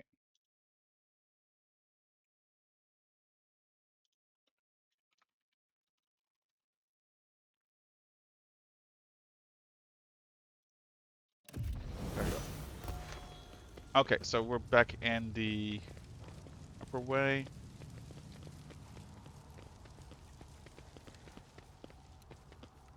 I mean, as you can see, there's like guards and people stationed everywhere now. Well, not everywhere, but in most places.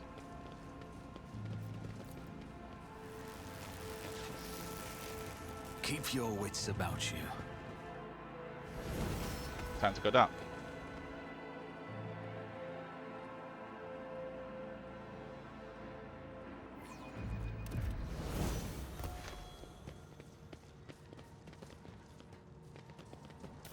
Stealing the goods.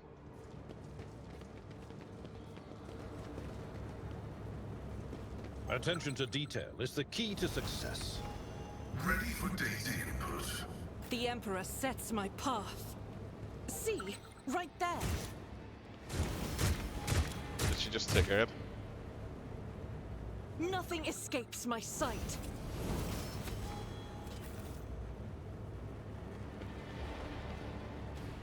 I always keep my options open.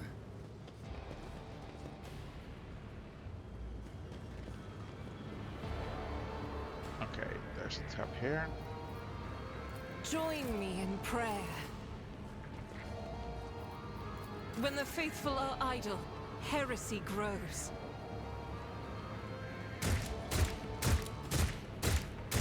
The AI at times. I better myself through my service.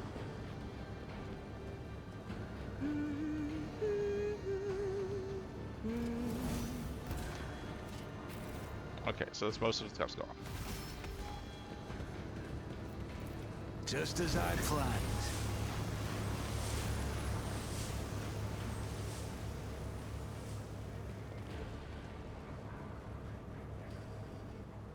Okay, he decided this area because I don't remember it looking like this. Sector Coordinates expands. Region Rykad system. Location sits in the vicinity of the Rykad Minoris starport. Material blah blah. On his journey across a world caught in the throes of heretical insurgency, the Lord Captain accidentally witnessed an unholy rite that transpired in one of the maintenance rooms of an aqueduct. This abandoned nuke turned out to be a heretic gathering place for performing their grim and profane acts. The large group of rebels stood frozen in patient anticipation, all staring into the center of the room. No one moved, only the murmurs of hushed voices. Okay. The Lord Captain began a cursory glance over the room, assessing the whole situation. The rebels were unremarkable in appearance. They were dressed in shabby clothes of abject rebel, spoke in coarse voices, and had repulsive faces. That's a really important detail. But what caught the Lord Captain's attention was the look of strange, almost sinister anticipation in their eyes. This was no gathering of loud blasphemers or bored idlers. Only occasionally would they exchange brief, unintelligible remarks. As they stood in a frozen circle, their gaze turned towards the hulking structure in the center of the room. Bulky transformers, cogitators, Cates, and foxcasters took up most of the space. Against their background, the structure in the center stood out oddly, an enormous lens mounted on a stand. It caught the thin sunbeams that made their way. Two slits in the ceiling and across the half-lit room. So both the rotators surveyed the peculiar succession with great attention. The enormous mounted lens was doubtlessly imbued with the power of the arch-enemy, inimically to all that is noble and virtuous. Okay, anyone caught in the corrupted light it emits will face horrifying consequences. The Captain peered into the darkness and followed him. Although barely visible behind the close ranks of the insurgents, the rusted barrel with evidently flammable content had not escaped the Lord Captain's keen eye. One could shoot that those barrels would decimate the number of heretics in Rykad.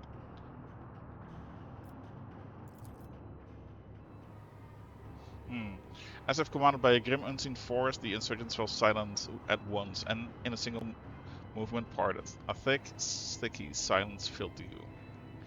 The heretics' gazes were turned towards a metal structure with a lens on top of it, standing tall in the middle of a circle of melting candles, piles of books and unholy symbols drawn on the floor. The structure flashed as a single sun ray illuminated it. A sound of bare feet broke the sinister silence as a man emerged from the deep shadows. Reeling, he entered the circle and collapsed on his knees in front of the enormous lens. Not a second had passed before many yellow hands gripped the fallen man's shoulders and hair. Remember, comrade, the last sunlight you behold will be yours only, shared with no one else, your holy final dawn, bellowed a lone heretic's voice amidst the silent crowd. By the doing of someone's hand, the lenses turned, and its focused gaze feasted on the prisoner's eyes. The blinded man harrowing scream shook the farewells of the place. Shown by the guide, the rebels had not yet noticed a stranger among his Lord Captain Grace himself.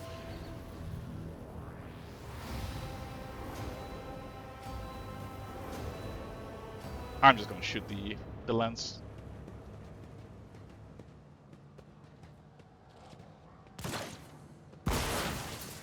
Your arrogance will be your downfall. Your Emperor won't save you! Stop mocking me.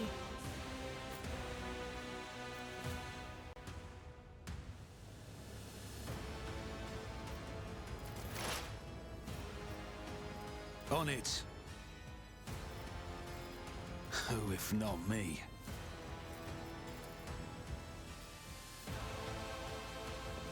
It's as good as done. Your enemy down.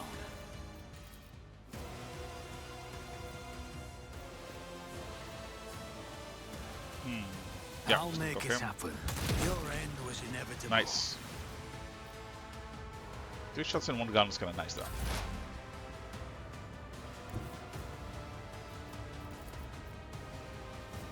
Heavy is the tread of his faithful. I wonder if we can shoot from here. Running by narrow blood. The Omniscient knows all. Comprehends. Should have done it beforehand actually. Death to the weak.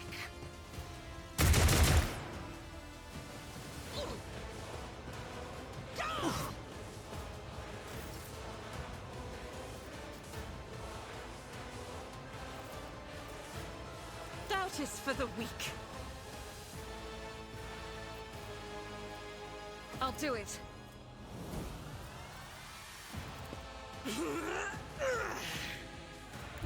The enemies of the Emperor will be undone!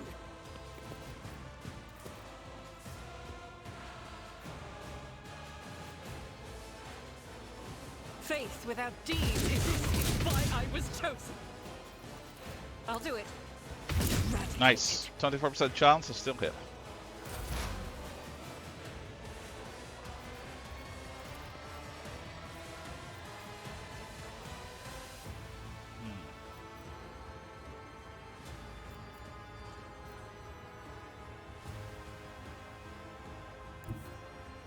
What is this foreboding? I'm not so sure.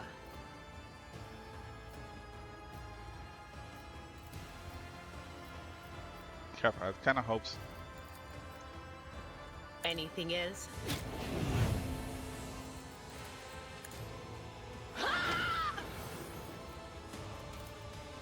On it. At least he's on fire now, so. The Dara's gonna get hit hard. Out of my way! Oh god, there's more here. I serve the ruinous power. Okay, this is a lot more than I expected. And yes, it's a pity purple. It will be done. At your beck and call. It will be done.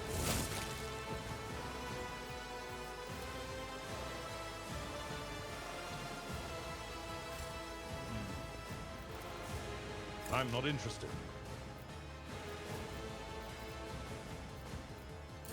Chaos There's so guides many of me. them.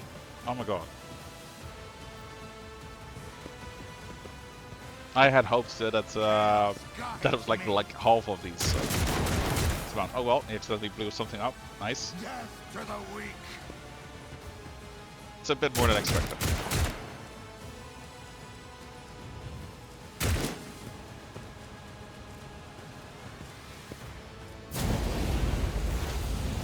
So far they've been missing a lot, so that's kind of good for me. I'll see to it personally. On it.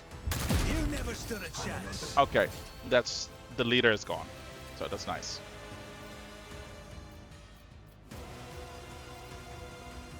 It's as good as done. Your end was inevitable.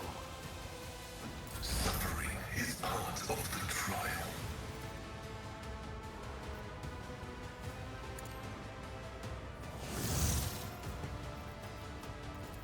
Running binary. Well, he's dead.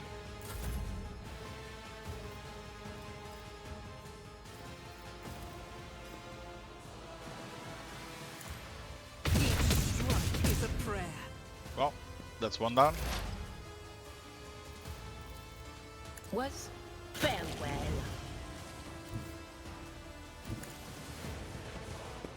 Hide here. Will do.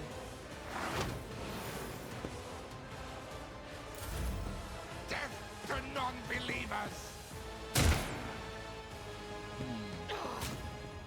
Nice, he went to the steam. So that... What?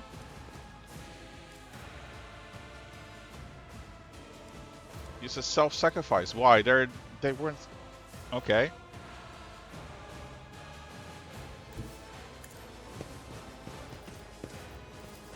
At your beck and call.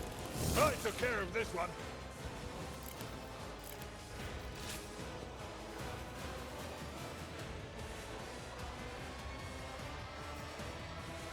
Indeed. Yeah, I didn't think it would do anything, but that's okay. Oh, God, forgot to use Endure. I serve the ruinous power. Why is there? Oh, he's still okay. So. Out of my way. Chaos guides me.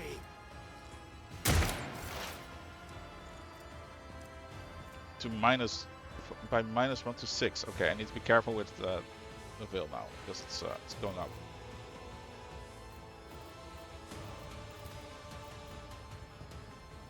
I'll make it happen.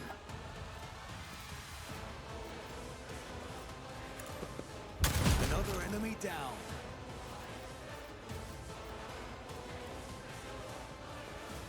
Also using explosives as a defense, like a cover, is so smart.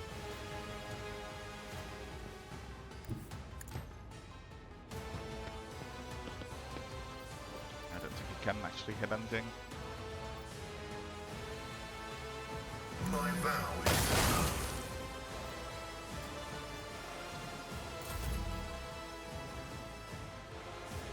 Doubt is for the weak.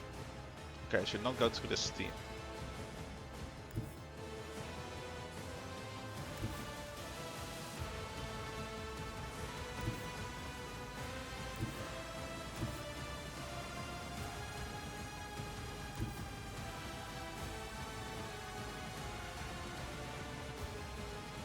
God Emperor, move through me. Gonna see how much this is Be gonna the do. fire in Yeah, I my kind of heart. expected some damage. As the Emperor commands, I act. Faith without deeds. That laugh. As the Emperor commands, I act.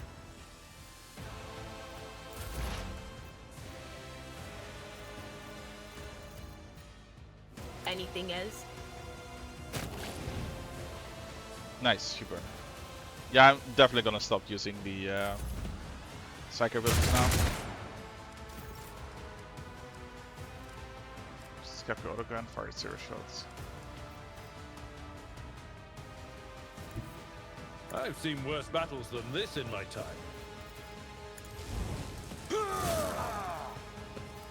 This battle is actually going really well so far.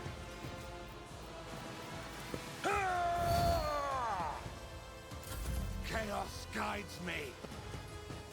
I don't think Chaos is doing anything for you.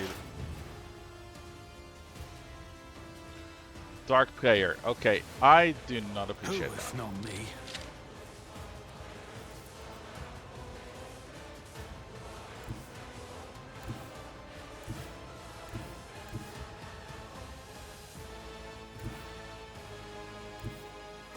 Let's make some opportunities. I don't think that Dark player is good. Yeah, I can't hit him. I don't think there's anyone else left. I won't stand for it. Advancing. Power resides in the will of the righteous.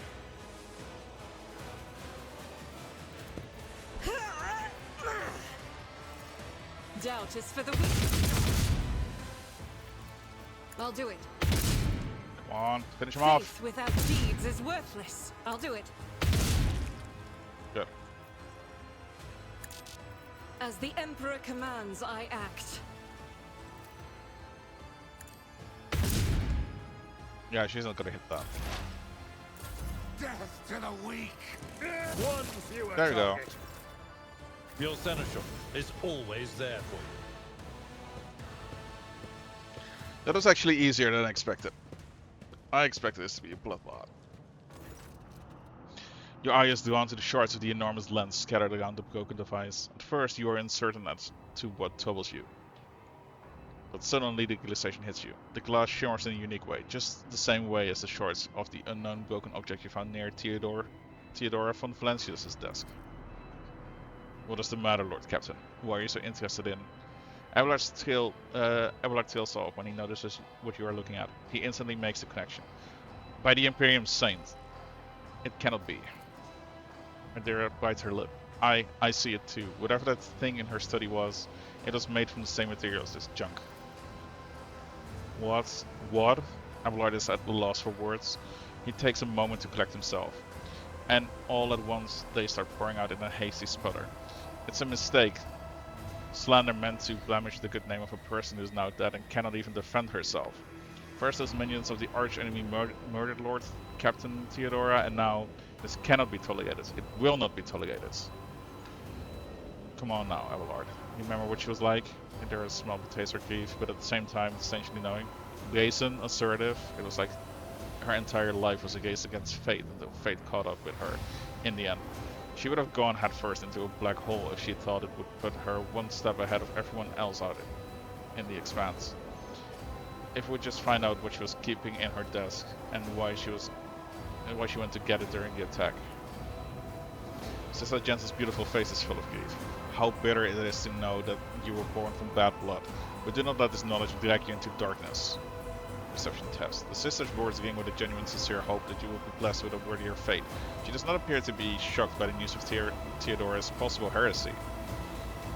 Life must be so easy for you sanctimonious creatures. A dubious trinket and you no longer see a person, you see bad blood and annoying hindrance. There's enough venom in Adira's voice to poison an entire regiment.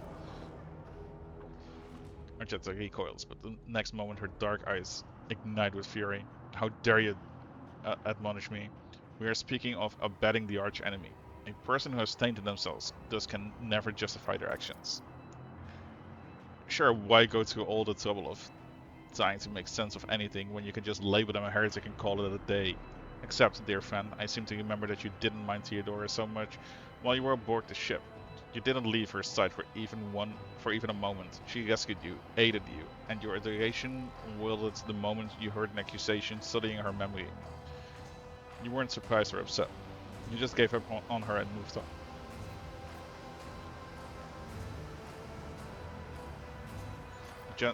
Argenta is guide. The danger of heresy cannot be overstated. Idera's guide. It's too soon to cast the accusations of heresy. Just Argenta, you will cease these insinuations about Theodora at once. I will not allow the name of von Valencia's family to be defamed by such word.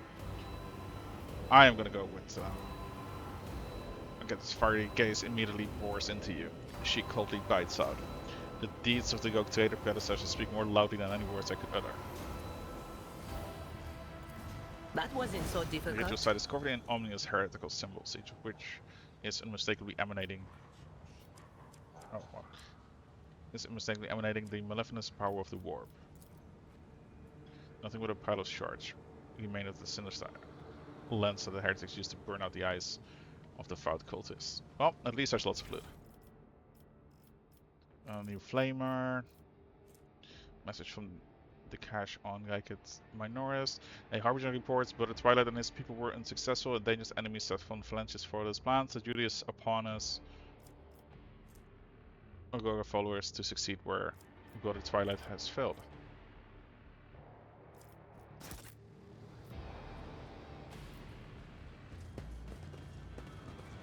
This ocular implant was a worthwhile investment. We should deal with this. Rise to the Let's top, not walk into or the get trap. left in the dust. Never doubt me. Agora's sermon. It's coming, it's coming.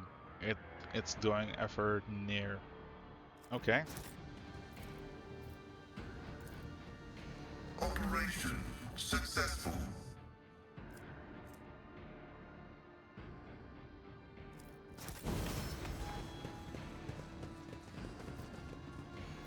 That's how it's done.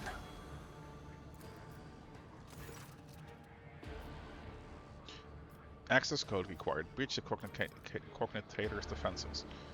The machine's spirit looks favorably upon you. You overcome the cogitator's defenses. Message archive loads up. Judging by the accompanying notes, the messages were meticulously transferred from paper to the second machine storage. Go to missives. New missive. Heed the words of the Harbinger of Aurora. Let it be known to you that the prophesied hour is nigh, and the faithful must triple their efforts. Those who stand in the way of our salvation must be swept away.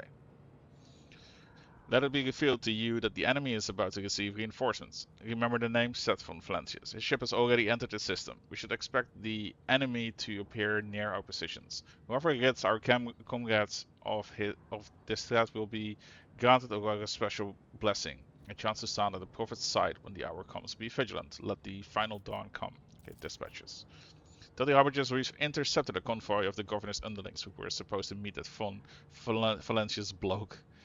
Only one of the whole convoy got away, but he's not long for this world. No one's making it to the governor's hall. Not that youngster or the ones he's supposed to meet. Our comrades have gotten their hands on a guard's foxcaster, and these fools have no clue we can hear all their comms. We know their every movement, and we're going to throw them a fine welcoming party. Agora must have no doubts that we'll do whatever it takes to stop her enemies. Let the final dawn come. Okay. Well, at least it's now clear how they found me.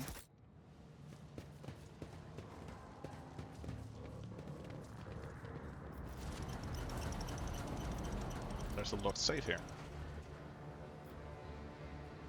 The vault can be opened via the cogitator. All that remains is to figure out how to awaken the machine spirit by supplying it with the motive force.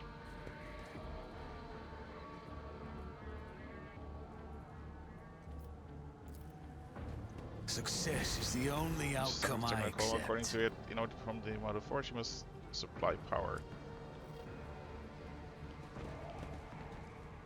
Always keep your eye on the prize. Unlatch the damper.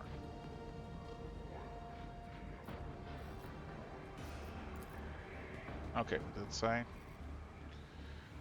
Make sure the relay is closed, check that the damper is latched, and make sure the relay is closed. What is the relay?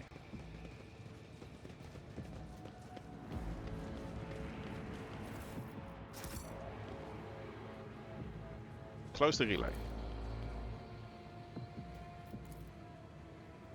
Is there money to be made?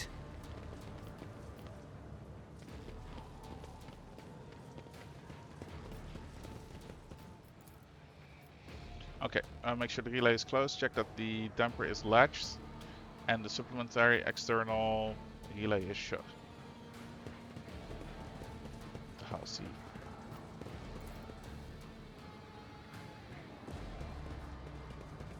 More loot.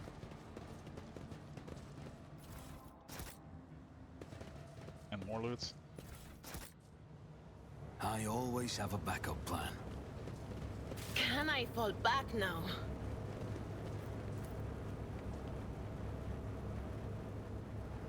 Okay, nice.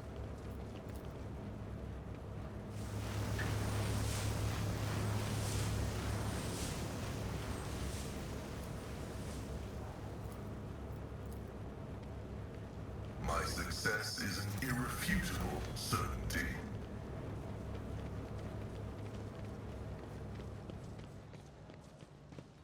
Keep your wits about you. Okay, so there's a... Nothing happens.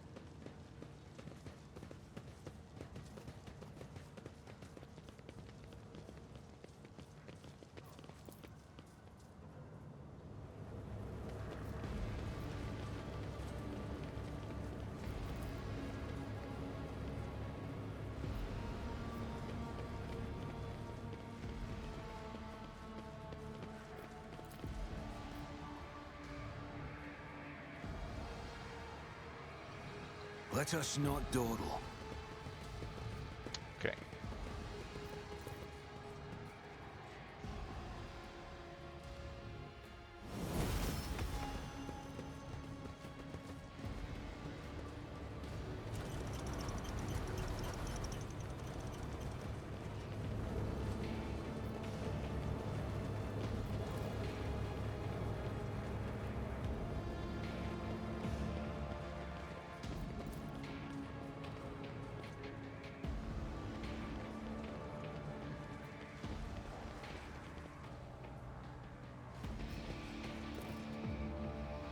Okay, so make sure the relay is closed. Okay, check that the damper is latched and the supplementary external relay. Okay.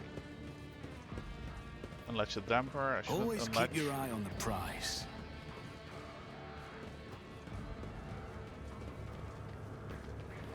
Should get the loot though.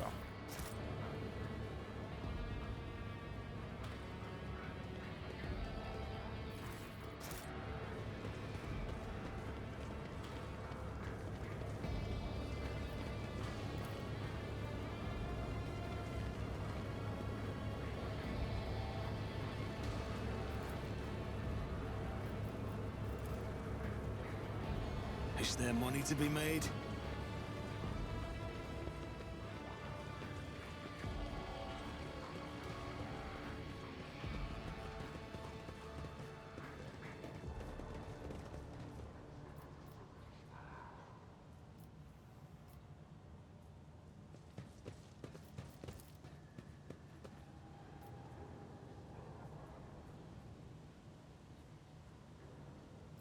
Check that the damper is latched.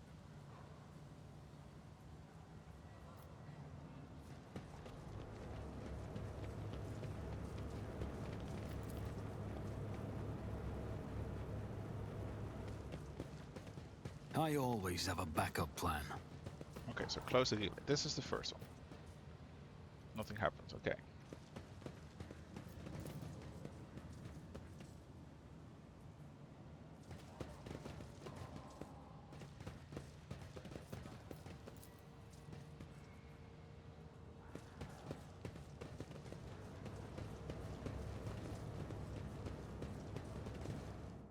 I don't wonder if it's this one that I need to.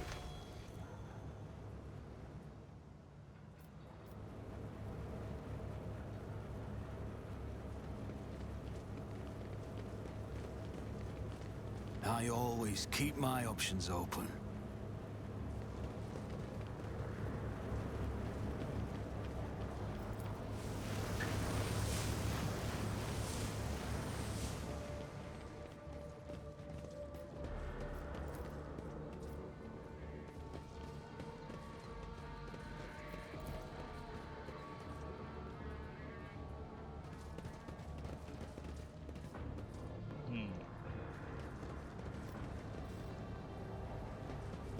Kind of wondering how to do this.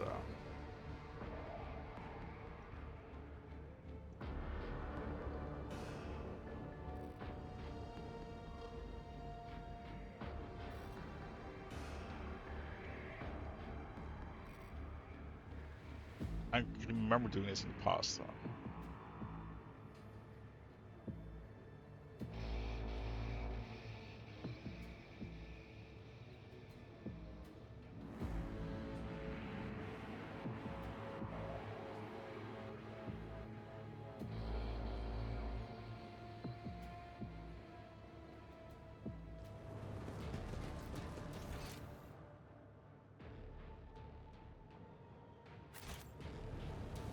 Let us not dawdle.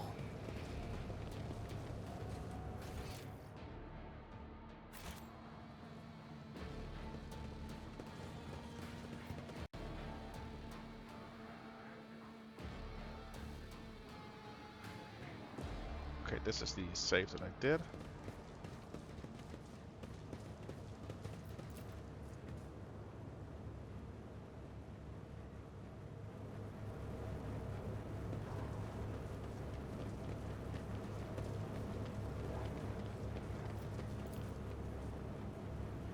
Keep your wits about you.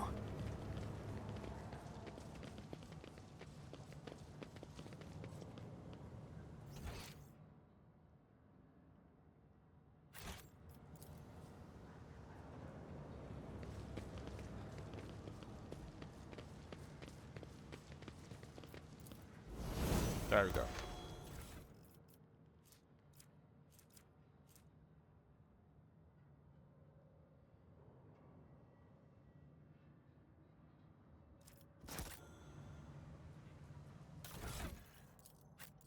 Nice. I think I know who to give that to.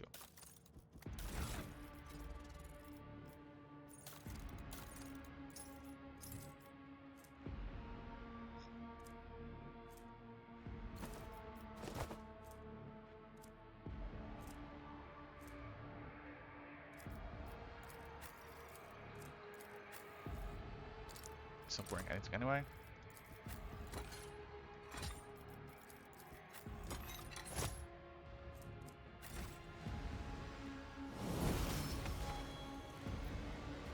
So upper Is there hallway. money to be made? I remember there's being something below as well.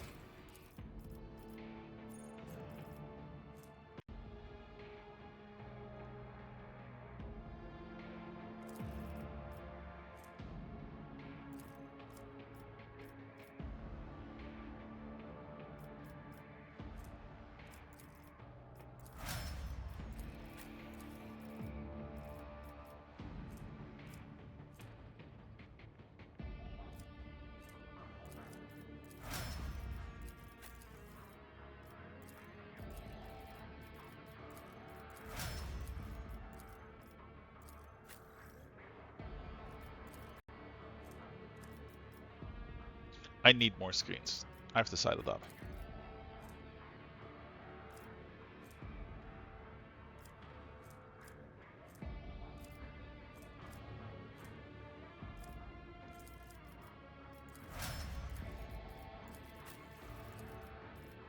Yeah. Just have like no clue where to build him to, so I'll probably go find a guide at some point. Plan. Let's go into the sewers.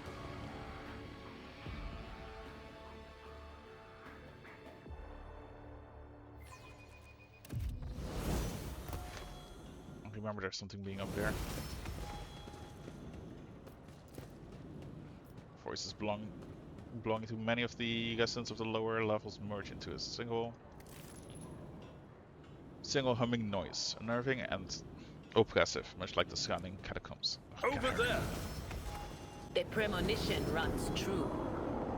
Oh, you feel a slight pickling sensation at the back of your head. The barrier between the worlds has grown so thin here that you can feel a breeze coming from the other side. That's not a good Always sign. keep your eye on the prize.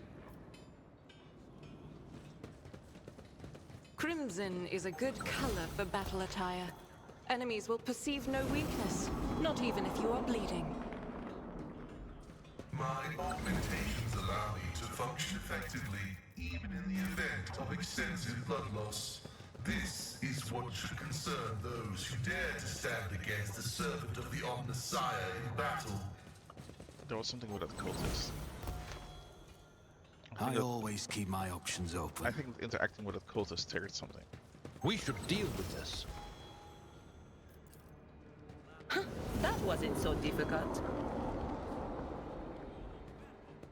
Someone is watching you. Field excuse for a table smeared with someone's dinner consisting of algae and cornstarch.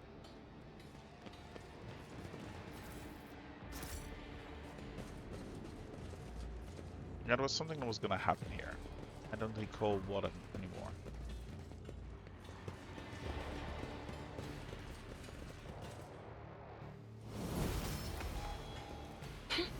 The premonition runs true. Challenges make the spoils that much sweeter.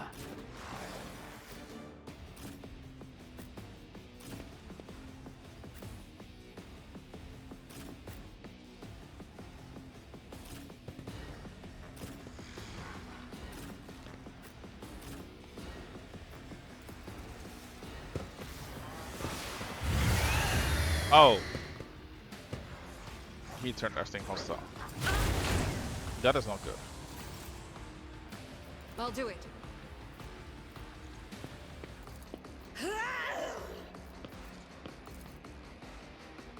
Faith without deeds is worthless. Oh, sure, hit the skull. That's nice. As the Emperor commands, I act.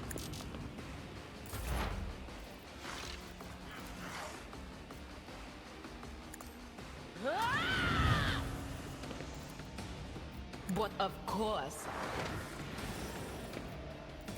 will do.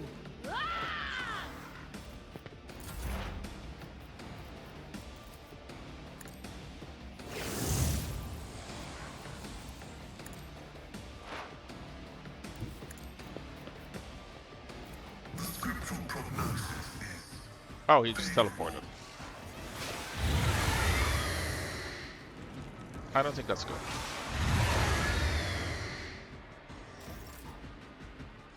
That's a lot of enemies now.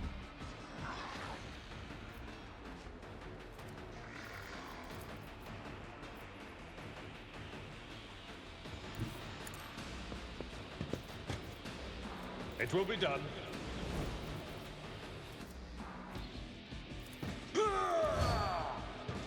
Victory is imminent. Someone else can do this. Kind of feel like I have to be careful with the warp now, I'd rather not. considering the amount of ghosts going around. I'm gonna have to move.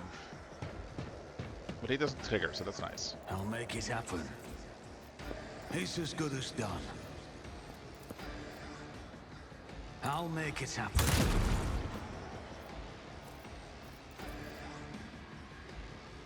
I'll see to it. The end was inevitable. Two of them are done at least.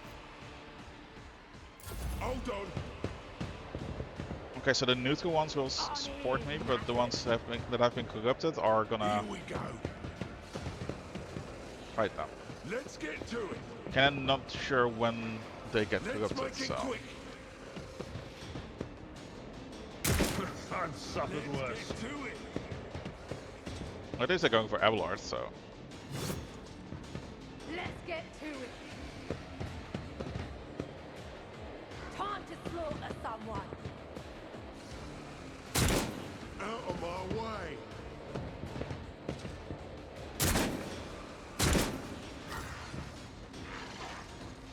oh, they actually hit him, and now he's here. So it builds a few more.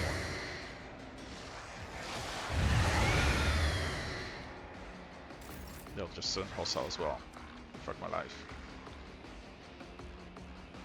So the ones helping me can also turn against me. So that's I will bathe this battlefield in That's definitely righteous nice. fury. I'll do it.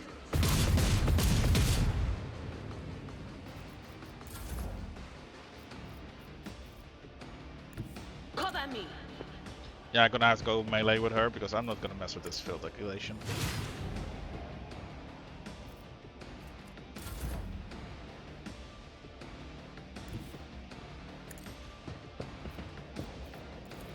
The Omnissiah knows all, comprehends all. The Omnissiah condemns you.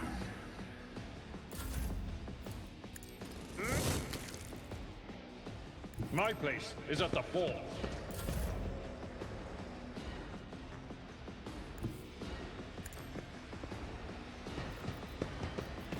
I'll make it happen.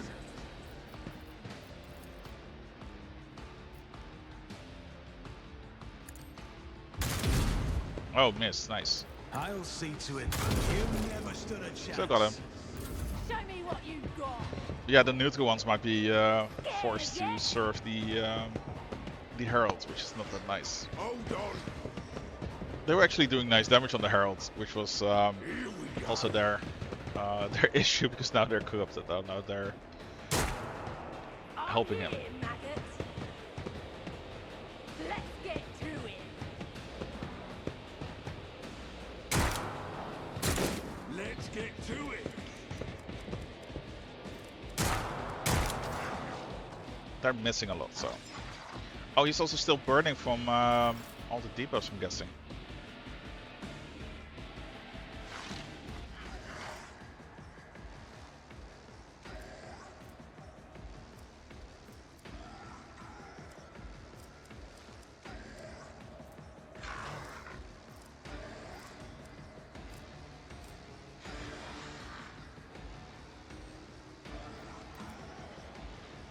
Let's see.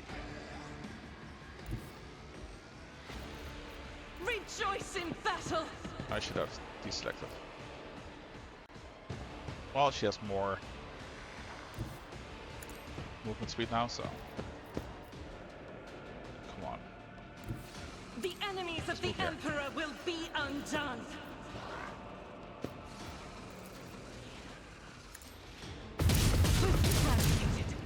Two of them down. As the Emperor commands, I act. Anything else? What an unfortunate turn of fate. Yeah, I'm not gonna use any warp and any psycho abilities here.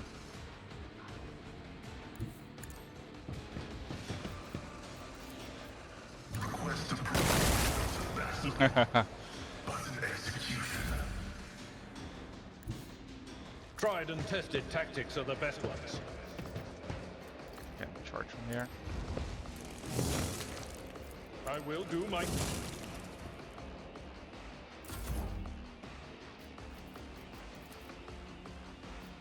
I could take him out. I'll make it happen. I'll see to it personally.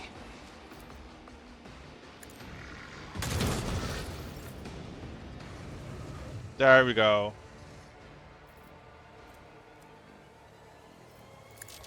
His corpse teleported, so I'm just You gonna do should this. feel honored to witness this. Another enemy down. Let's get to it. See, now the remainder will not be forced to fight for chaos, so they'll be assisting me.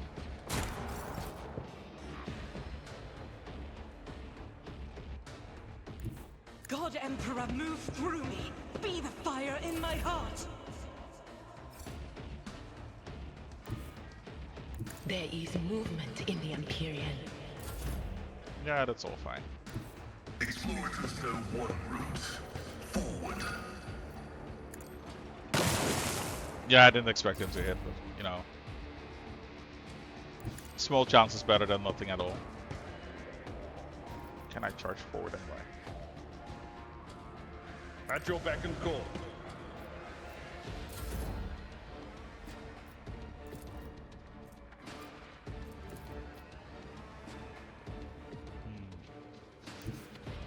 Taking calculated risk is my second nature.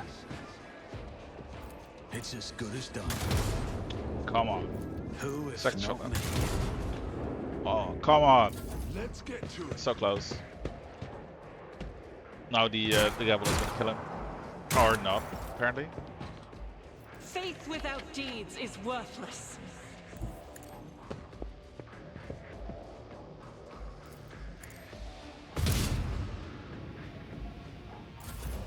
None of my characters want to kill, they're just letting him live.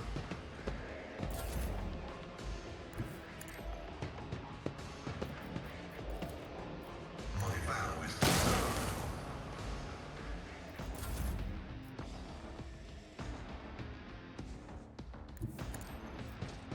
Does have a ranged weapon.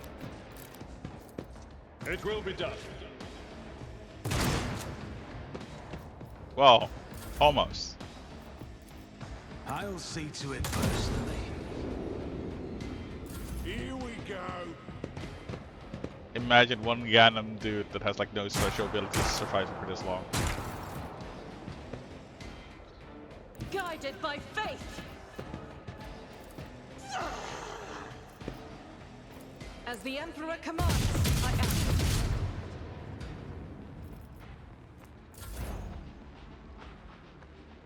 I know what is to come. He is definitely. I'm not gonna use force abilities. That's gonna go so poorly here.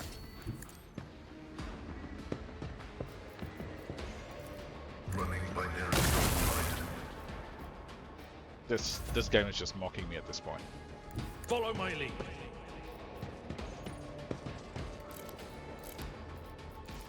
At your beck and call.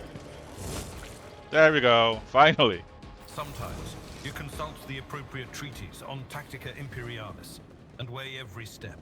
Sometimes, though, you just fire your biggest cannon and save the day.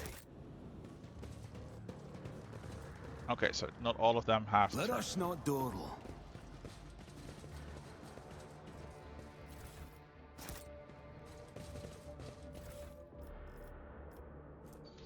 When the warrior successfully hits with a single shot attack, the target suffers slowed until the warrior's next turn. Okay.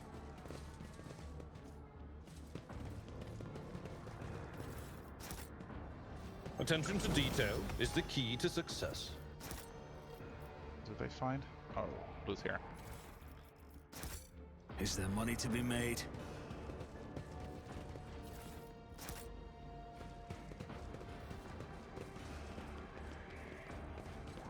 Well, I think that's the sewers done.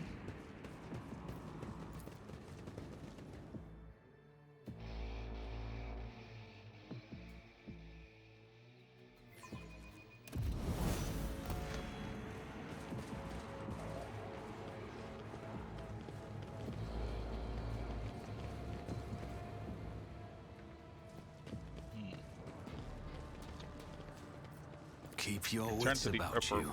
upper way.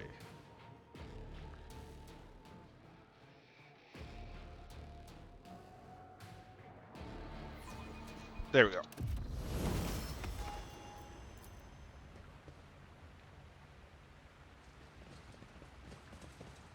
This is intriguing.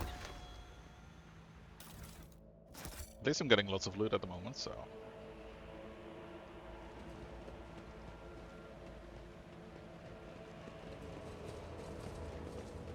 I need to blink more. Holy shit. I keep forgetting to blink.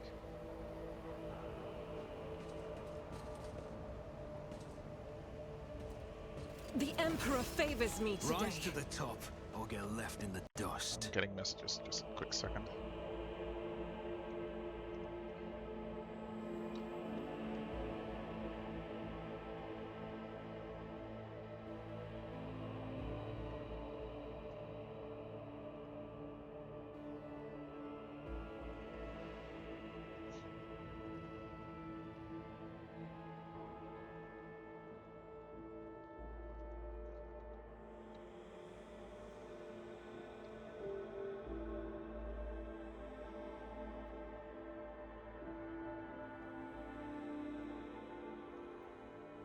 I always have a backup plan.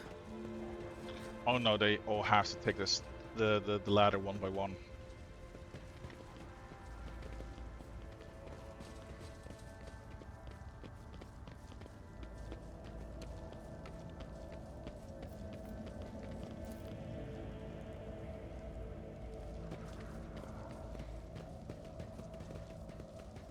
At least those guards are here again, so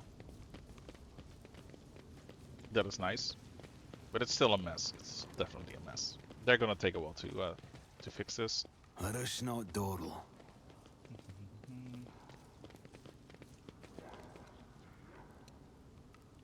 I am so sick of like messages about football. Like I'm not even following it. Leave me alone. As Americans say, it's soccer. Ugh.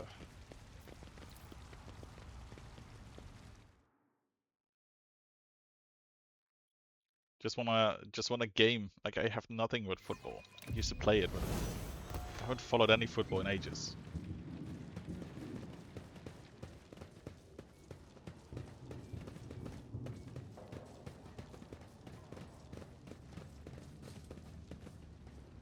Always keep your eye on the prize. Don't think I missed anything here.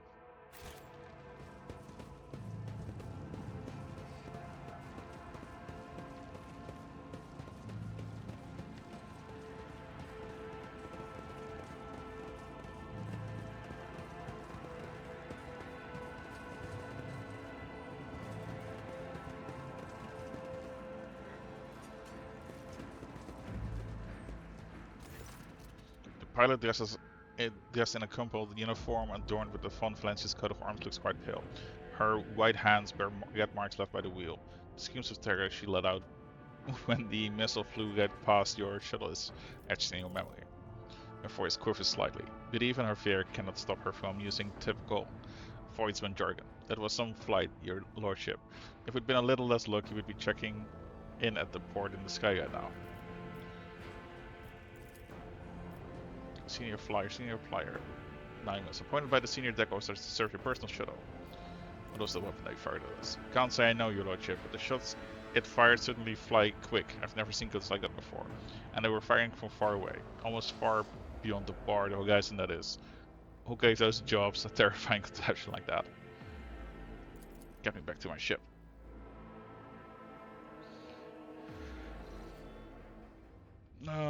Permission to report, Lord Captain. Over the past few days, I received several messages from different decks complaining about anomalous behavior in the ship's cogitators and servitors. The machine spirits are restless and rebellious, and no tech litany or ritual of pacification can get them off this obstinacy. Tech priests can deal with the vessel systems, but the servitors, they make errors in their tasks, disobey orders, change the assigned rituals, or something downright freezes us in a trance.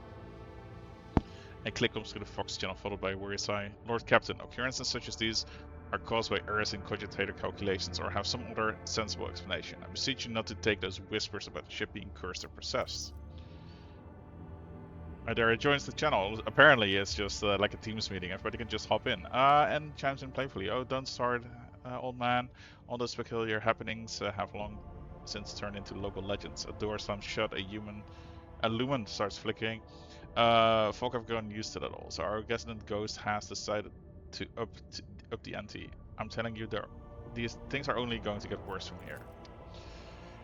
These technomads inspected the servitors and concluded they pose no danger. According to the servants of the Omnissiah, such behavior is caused either by the echoes of minds not completely eliminated or by manifestations of the machine spirit's will. Nevertheless, the faulty servitors can make the crew's task considerably more difficult, and High Effectotum Generous Davik would like to discuss how we should deal with a defective property. He is awaiting your audience on the beach. Nice.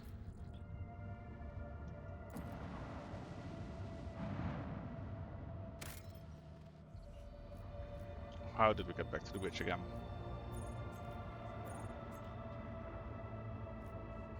Back to the witch. Button. Boom.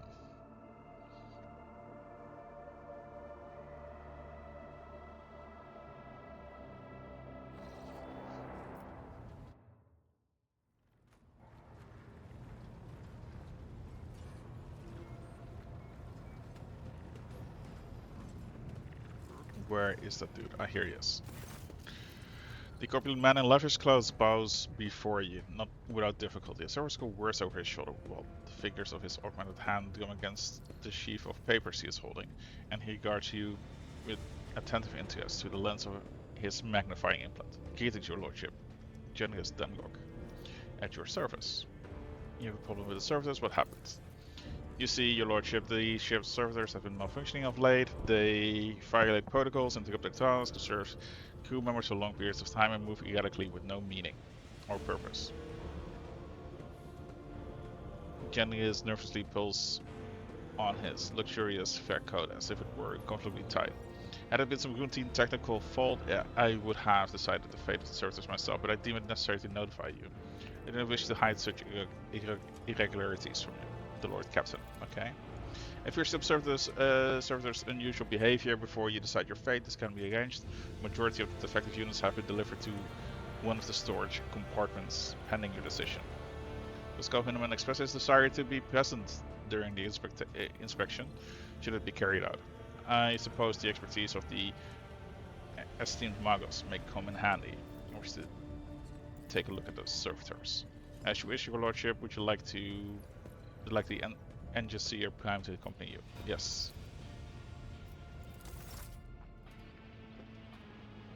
When his lordship arrived at the scene, he found the servitors in the same position that they had assumed all after they had been controlled into the bay, all standing in a long spiraling line and facing the center of their strange formation. The moment his lordship crossed the threshold of the bay, their bodies jerked into motion. all as one, as if obeying a command. The servitors turns towards the Lord Captain. Technomats tasked with overseeing the defective units even reached for their weapons. But then the servitors went still just as abruptly, staring at his lordship with vacant eyes. All present held their breath, disturbed by the sight. We waited for the Lord Captain to speak. His lordship, Seth von Valencius, took several steps toward the servitor, gestured for the engine seer prime to study the servitors, demanded the report, ordered that one of the servitors be disassembled. I'm going to take a step forward.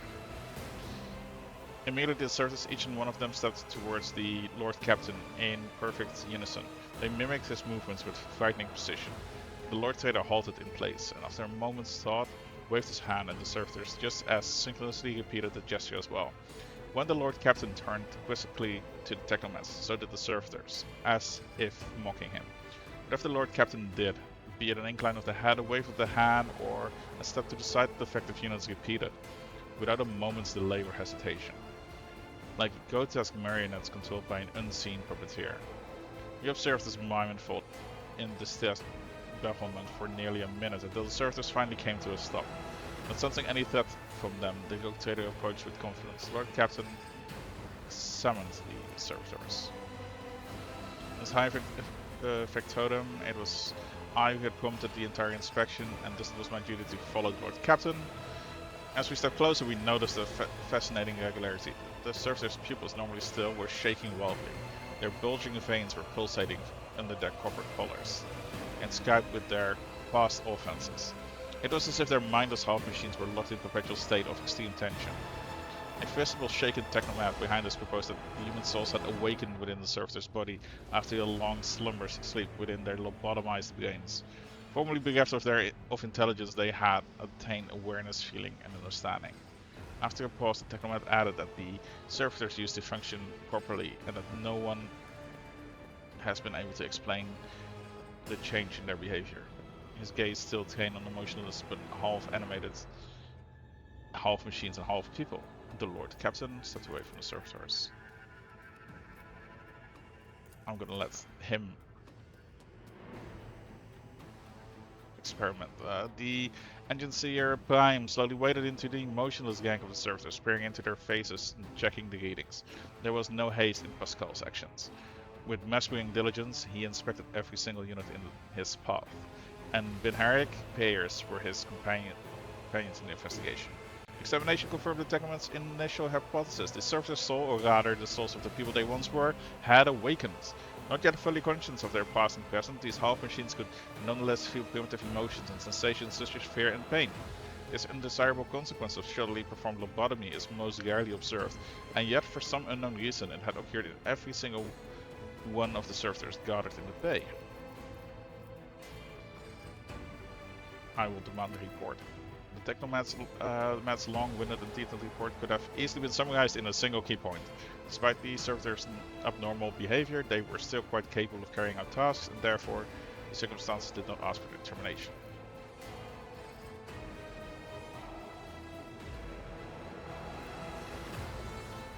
Let's disassemble one. A group of Technomats hurried to act upon the Lord Captain's command. The servitor's mechanical parts separated with clinks and snaps and hisses. The sutures between its wrinkled pale flesh and its augments were laid disgustingly bare. We watched the Technomats do their work and could see every centimeter of the servitor's stiff muscles abounding with valves and cavities, pierced by countless cords and tubes. With this assembly and analysis complete, the Technomats concurred. This unit was in working order. Nothing in the dissected body that lay before us could provide any insight into the reason behind the defects. I should make note of one more thing. At the moment, all of us present discovered that not just the eyes, but the hands and the heads of some of the servitors were shaking now too. It's as if the mechanized servants were overcome with some primordial terror. Turn to announce. His lordship looked at me with unwavering resolve, and it was that confidence that wedged me out of the nightmare stupor that had me tensely observing the scene unfold. The Lord Captain gave the order.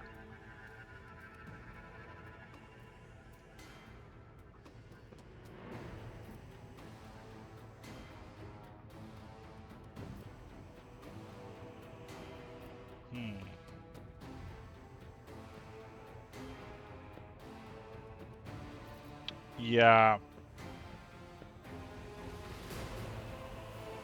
I think this is the best option. The Lord Captain command was executed post-haste. All defective units were incinerated in the furnaces and the remains were expelled into the void. The crew was provided with replacement servitors and soon forgot all about the destroyed units' Yet this incident, peculiarities, yes.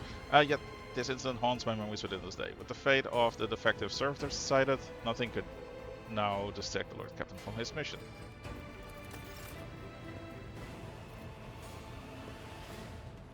Okay. So, that was kind of keep it up.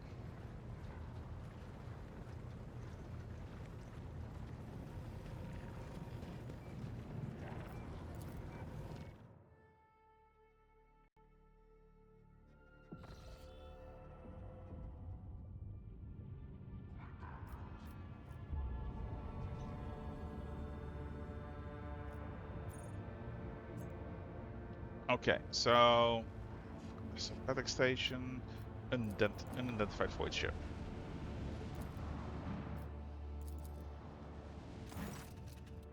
Fox cackles to life, and Master Helmsman never addresses you.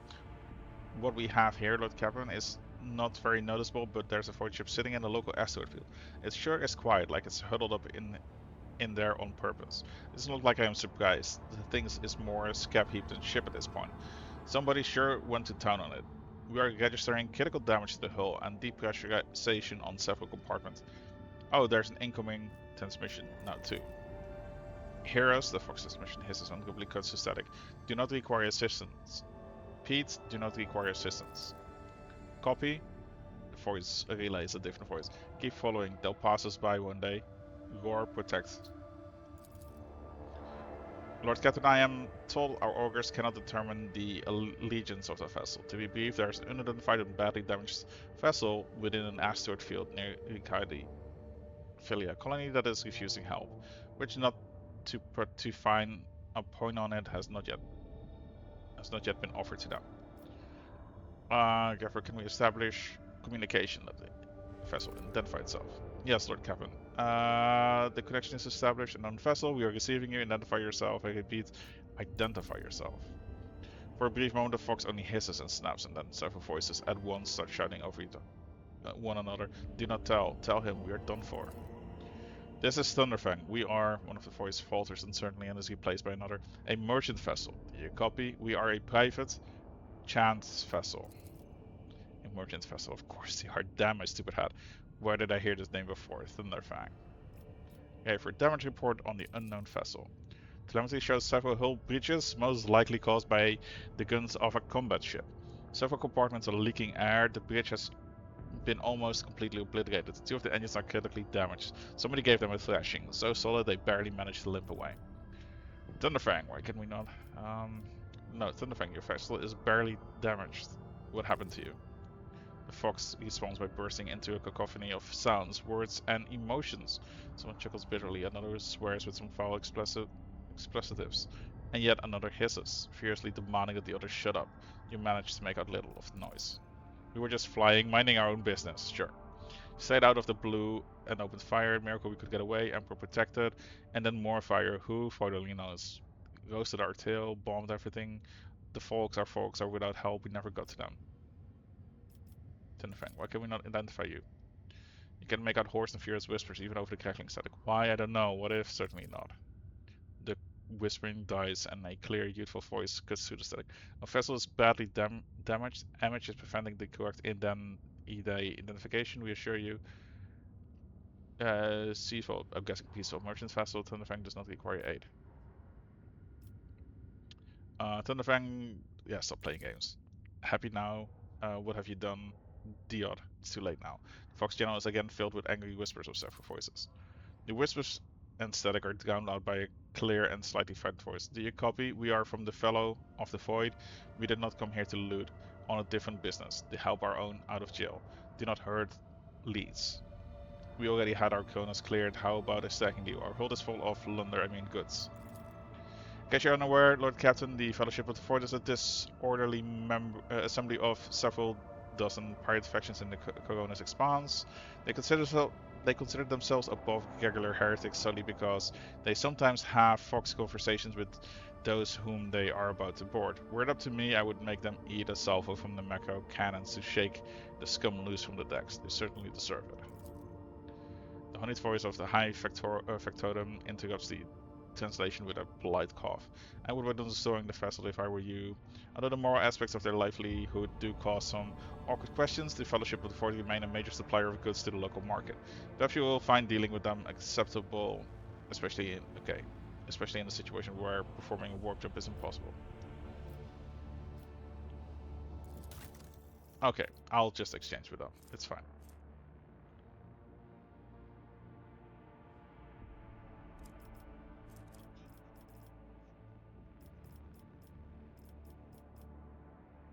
Zero out of 1500.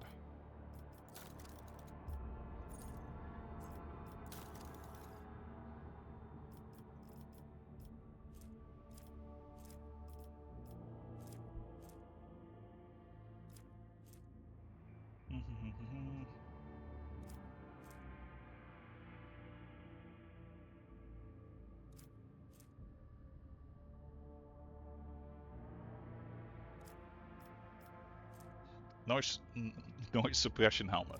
Nice.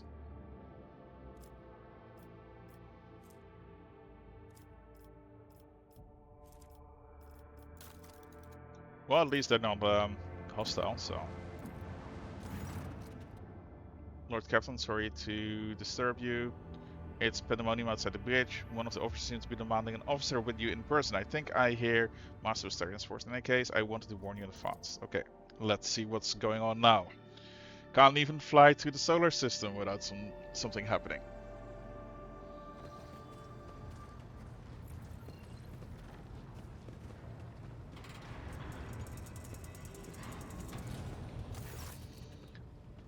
The everyday sound of the bridge is disrupted by voices raised in anger. Abelard's voice loudest of all. This is not conduct of an officer. These are the antics of a highborn brat out on a lark. Explain yourself, Lieutenant. Feel offended. The young woman standing before Abelard strives with all her might not to quail under the onslaught of her superior's anger. She falters, but then manages to look him in the eye and say, I apologize, sir, but I must speak to the Lord Captain. Very well, Lieutenant. You may address the Lord Captain, not least because I see you have already seen fit to disturb him. Your unauthorized appearance on the bridge and display of belligerence towards a high-ranking officer will be logged on your personal file without delay. Lord Captain, Lieutenant Villa Fent, requesting permission to speak. Fent falls silent and then adds actually on a matter of extreme importance and urgency. I will listen to what you have to say. Speak, Lieutenant. You may speak, but I want to hear a report, not a shouting match. Having two officers bickering in full view of the bridge is unacceptable. I'm sorry, Lord Captain. I thought that drastic times called for drastic measures. This matter cannot wait. Any minute now, an assault unit will be dispatched to the lower decks on orders to curse the workers' strike by any means necessary. But I'm convinced that this step is unwarranted, and that the crisis itself was provoked by the actions of one of the senior officers. Fent is almost trembling with tension as she delivers her speech, her face extremely pale. Abelard, in no hurry to intervene, lets out a skeptical huff. He glances at Sourbeck, who is standing not far from him, but she maintains a stony expression. Lord Captain, I urge you to investigate the actions of Seneschal Viserion and to intervene in what's happening on the lower decks, because very soon we will have a mutiny or a massacre on our hands. Fent used off the last words, as though she knew them by heart. She has clearly been preparing to say them for some time. When she's finished, she casts an anxious glance at Abelard and then at you. There's an insurgency in the making aboard my ship, and no one has informed me. I would not deem it a problem worthy of the rogue trader's attention. The lower decks, as it happens, are in revolt. 30-some years ago, we even had a revolutionary leader rise up who dared to establish workers' rules across the entire ship. It took a month to restore order, but even 8 years later we are still battling rumors that the hero has survived his execution and was on the verge of gathering people to fight against the tyranny once more. Abelard's cost. Needless to say, the rumors were baseless. As for the current situation, we have sufficient forces to deal with it, okay? Put on the ship. The word of the Lord Captain carries more weight than the salvo from 100 boulders. I'm sure that if the Goat Trader addresses the malcontents directly, he will quell the unrest. I dare to think what problem you will disturb the Goat Trader with next. Perhaps you will ask the Lord Captain to break up walls in a mess room. I have already given you the means to resolve your problem. You simply need to use them. If I may, your lordship, sending a hit squad to crush the rebellion is a means of ignoring the problem, not solving it. How did this all start? The situation could boil over at any minute, so I'll give you the condensed version. It all began when the enforcers found a cultist amulet on the body of someone who'd been killed in a drunken brawl. We reported up the chain immediately, arranged for a cleansing rite to be performed, and opened an investigation. No heretics have been found alive, but the search has brought tensions between the enforcers and workers to our head. Okay. Where does Abelard come into all of this? I shall explain. Abelard, in tones grimly. I beg you to hurry, time's running out. I will not hurry, since my competence is under scrutiny. I shall speak for as long as I see fit. There's an established order to the way of things are done on this ship. And one of the pillars of that system is that the Rogue Trader's attention is not distracted by trivial matters. It is the Seneschal's goal to ensure that. I have always handled internal problems myself, so of course when I received information about cultists hiding on the lower decks, I took the matter in hand. So long as I live, not one of the vermin who murdered Theodora von Valencius will find refuge on her ship. You are far too heavy-handed, Seneschal, the Surian. Gas interrogations, mass punishments for entire sectors, it has driven people to the brink. Now there's a strike on the lower decks in Depot 4 to be precise. 3 worker clans are involved, but many more are passively supporting them. The situation could degenerate into an all-out insurrection. But when I reported my concerns, the only response I received was in order to dispatch an assault unit and crush the strike with maximum force. Abelard, what do you have to say of this? I see no need to add anything. I acted with the remit of my authority, guided exclusively by the best interests of the Protectorate and your personal safety. If you wish to confirm the rectitude of my actions yourself, I have no objections. For my part, I urge the Lord Captain to go down to the lower decks, stop the assault unit, and speak directly to the people. You will see that they are not lying or harboring heretics. That way you will stop the uprising before it begins. What is Depot 4? Depot 4 is one of the poorest sectors on the lower decks. It is home to the clans of general laborers. They are not as valuable to the ship as the families who have served its specialized systems for generations. They are an easily replaceable resource, and one which is now more besides giving succor to cultists and minions of the arch-enemy. Depot 4 is poor and trouble, but at worst that means drunken fights in illegal gut brewing. We've handled the workers of Depot 4 in the past. We would have done so again. It's the crackdown on Depot 4 that has been... If the crackdown on Depot 4 hadn't been so harsh. And another important point to bear, the problem is not limited to the sector. It is located on one of the most populated lower decks, and everything happens there has a knock-on effect on all the neighboring sectors. Master at Arms, the ships and forces report to you, and yet you seem hesitant to provide your own perspective. Lord Captain, unlike Lieutenant Van, I respect the chain of command and realize that it's not within my right to challenge my superiors. Sauerberg bows her head in Abelard's direction. However, a moment later, a serpentine smile appears on her lips. That being said, while I entirely share Master Viserian's opinion on what fate Depot 4 deserves, I must note that this insubordination is a direct consequence of practices that he himself has introduced. Mr. Sauerberg, I see that you have decided to follow the Lieutenant's example after all. Such behavior does you no credit. Sauerberg, explain yourself. The ship's regulations say that the Master at Arms is responsible for resolving all matters related to the ship's enforcers, and yet it is no secret that the Seneschal has a tendency to show partiality. Those enforcers and officers whom he deems particularly promising are at a time given permission to approach him for tutelage. I cannot deny Master Viserian's experience and insight. The Seneschal has a record of fostering students who have indeed achieved much and demonstrated impeccable performance. However, extending such patronage over the head of their immediate superior encourages disregard for the hierarchy amongst your lord's ship's servants. Today, an enforcer goes to the Seneschal to report an order in the Master of Arms that they happen to disagree with. Tomorrow, they will go to the Lord Captain to object to the Seneschal's orders. I know there's a pattern in these actions. Arbelard, do you wish to respond?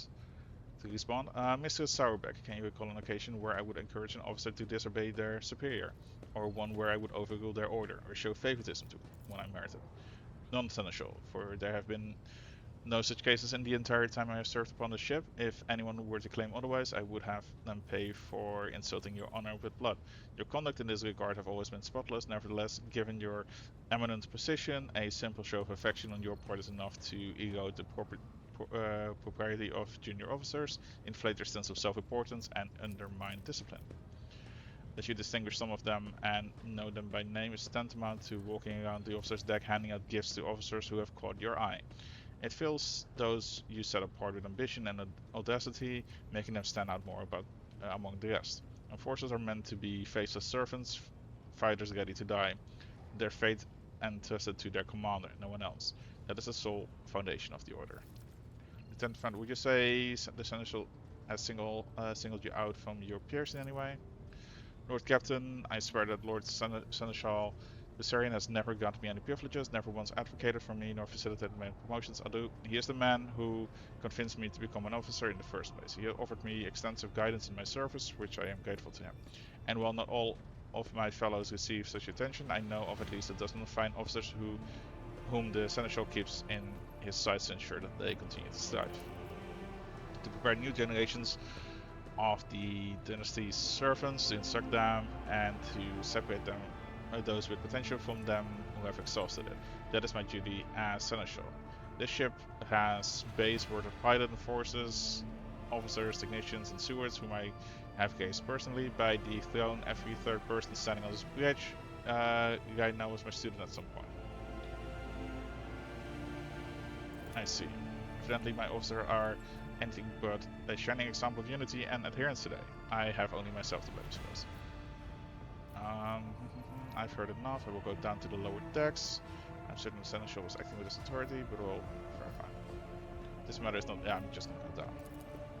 Praise the Emperor. Thank you, Lord Captain. Lord grits his teeth slightly. An Enterprise boarding on the Sofa Moric will please yourself, Lord Captain. However, I categorically insist that I escort you.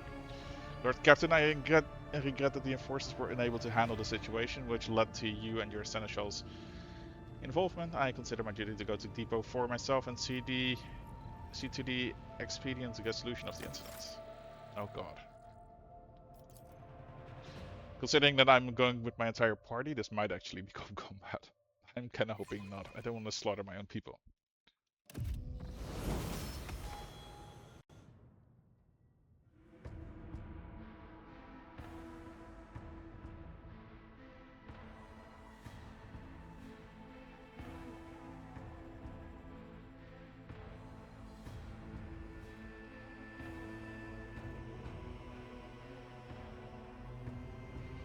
Is there money to be made?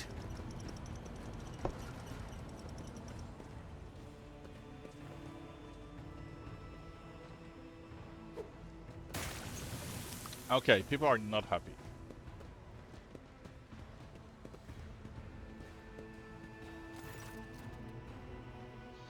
Abelard reflexively wipes the sweat from his brow in a startling human gesture and a telling one, a rare moment where he allowed his age and weariness to show through his armor-like veneer of self-assurance. The lower decks are a source of endless problems. Sometimes I do regret that we cannot replace all the locals with servitors. Did you hear they were shouting your name? Of course they were. The organization of the daily routine life of the ship rests upon my shoulders, the mountains of challenges and problems from which I endeavor to insulate you, Lord Captain. The situation on the lower decks have been a cause for concern, and I have intervened personally on more than one occasion. That must be why they remember me. They do not know your face. To them you are akin to a creature of legend, one who has stood on the steps of the Golden Throne no less, whereas I am a man whose name is attached to every order, docking rations to lowering a base heating. People dare disrespect an officer. They would not have the chance to express such disrespect if we were not here, and if the situation had been dealt with by the relevant officers. Abelard grimaces. It is a junior officer's worst failing to pass problems up the chain of command. I have never been able to avoid it. I shall say it again. It was a mistake to come here on Lieutenant Van's whim, Lord Captain. I must admit that the lieutenant is by no means the worst material for an officer. But in the name of Sarah, the girl is the same age as my eldest great-granddaughter. Great-granddaughter, yeah. And she has the goal to tell me how to manage the lower decks and hunt down cultists. It will be another 20 years at least before she can be trusted to act without oversight. Let's keep moving.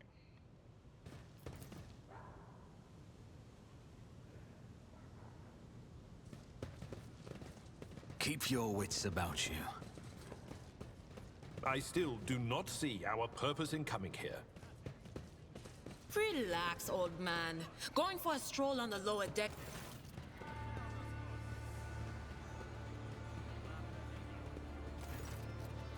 Sounds of a heated discussion reverberate to the ship's base. Lieutenant Villafant, one of the ship's enforcers, is barring the path of her superior master-at-arms Jocasta Sauerbeck, who has arrived clad in armor. Judging by the expression and tone, the standoff has dragged on for some time and has now reached a boiling point. Lieutenant Fan, my patience is wearing thin. I have given you an order now. Get out of my way. I cannot comply with that order, ma'am.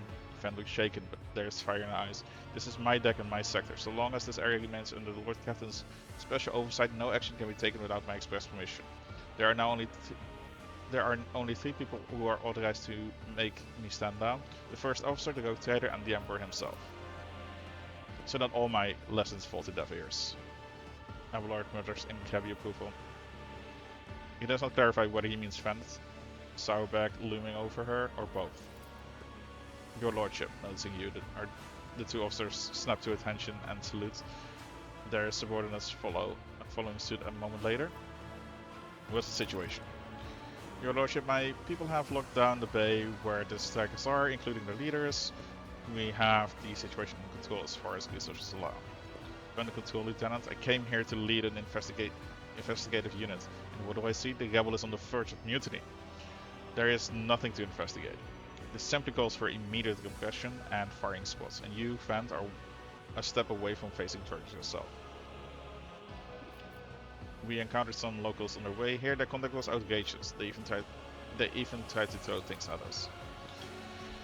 Vant's gaze is full of worry and regret. The people are getting desperate, clearly.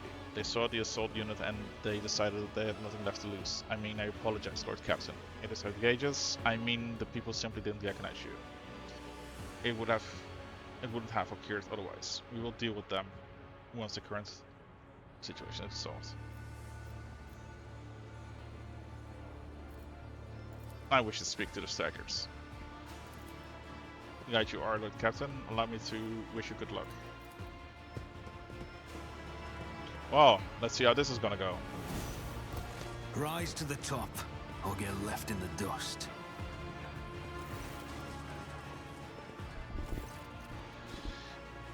A dozen pair of eyes stare apprehensively at you. People before you are typically inhabitants of the lower decks. You take in their simple clothing, crude weapons, and faces that display varying levels of mutation, from the barely disconcertable to the strange to the outright grotesque.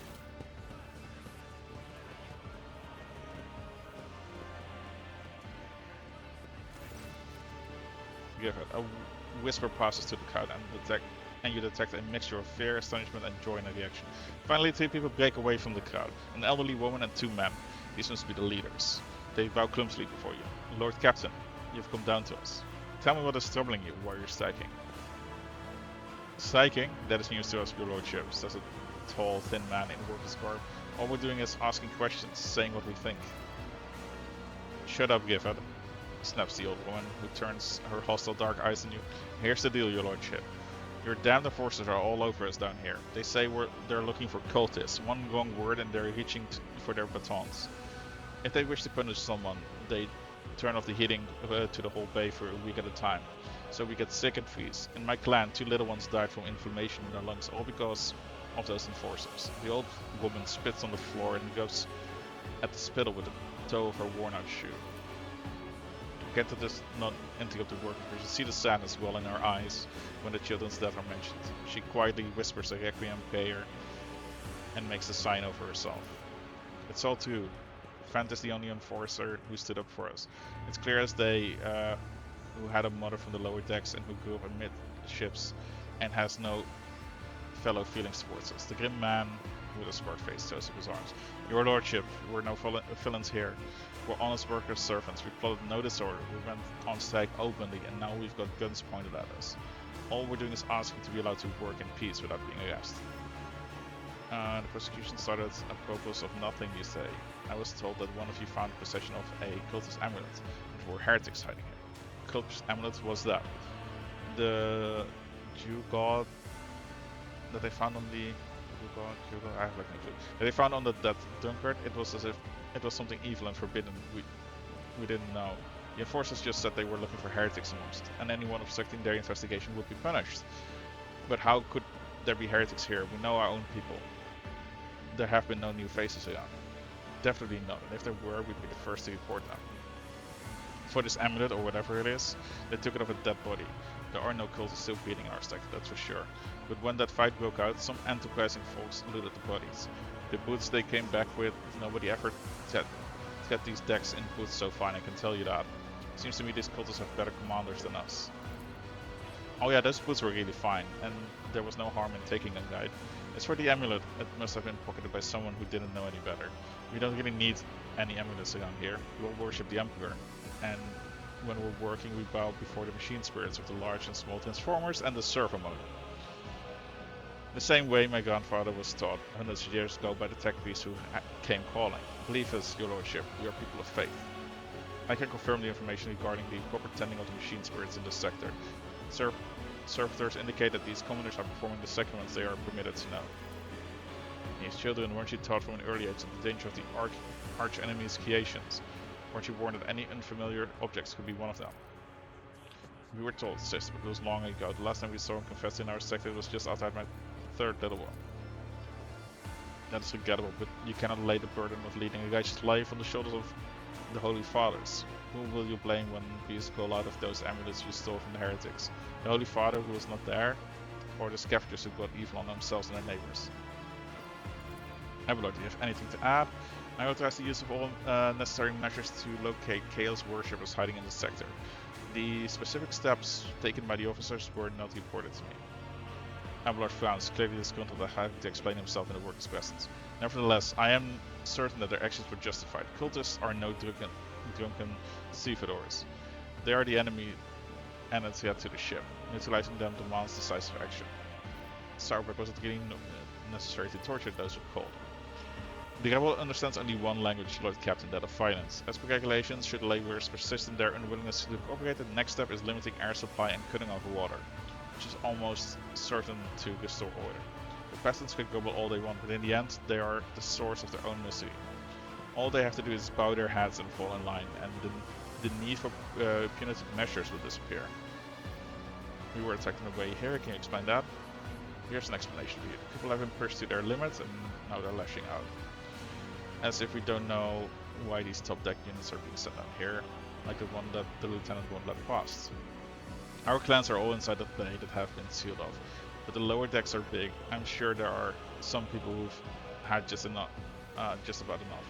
We're getting it from all sides. The soldiers have encircled the ones who've risen up, but that squad has just arrived. It's no wonder folks are lashing out.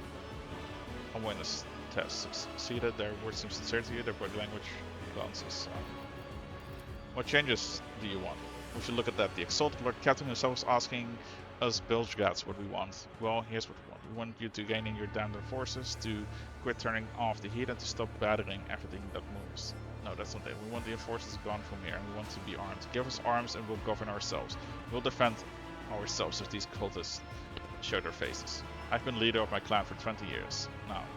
Getting rid of those club-wielding thugs can only improve things around here. You've gone too far, old man. They will never let us Magnus on the lower deck live without the enforcers breathing down our necks. They'll probably even insist on the forces on the upper decks too. As for weapons, what do we need them for? Before the first day is out, we'll have someone shooting their neighbor out of stupidity or drunkenness. We don't need that. If the enforcers stop hassling us, that will be enough. In return, we'll find scavengers who robbed the cultist bodies, and we'll talk to them, one lower decker to another. If there are any more of those damned amulets about, we'll hand them over to the enforcers ourselves. You speak for yourself and your clan, and I'll speak for me and mine. I don't want any empty justice, I want real change. No promises the world now, but as soon as The Anointed One turns his back. These brutes will be on us even harder than before, all because we dared to speak out. Okay. So it's Abelard, Masters at Arms, spreading anarchy on Shivers first. Chaos. Okay, yeah. The weapons have to go. The toll worker they call Rykad shirks and casts asylum. Old man, listen. The Lord Captain himself has come down to us and offering concessions, and I do not know a single person in the whole Depot 4 who ever stood next to the Ghost Trader, let alone talk to them. Back down. Now's not the time for you to be a stern old cow. Listen to us, old man. The 3 clans of Depot 4 ought to act as one. Made our minds up. It's your turn to decide. Don't ask them to disband the Enforcer or give us weapons. We don't need any of that. The old woman hisses in dissatisfaction. You two are gang up on me, is that it? So brave you are against an old woman, but I'll shut up. I will indeed. I won't go against 2 clan leaders on my own. If you want to make peace with the Enforcers, make your peace. Nice. Towards Abelard, the story about scavenging for boots and accidentally picking up a heretical amulet doesn't convince me. These people were moments away from rebelling and possibly becoming minions of the archenemy. We must not give them what they want, even if they did acquire something innocently, purely out of their stupidity. That does not mean they're not tainted with corruption. Yeah. What begins as petty thievery can turn into a graver problem. I have seen it before. In my second war, there was a sergeant in the Imperial Guard regiment that was stationed nearby. The sergeant took an ordinary pocket knife from the body of a heretic, and his whole unit lost their life for it.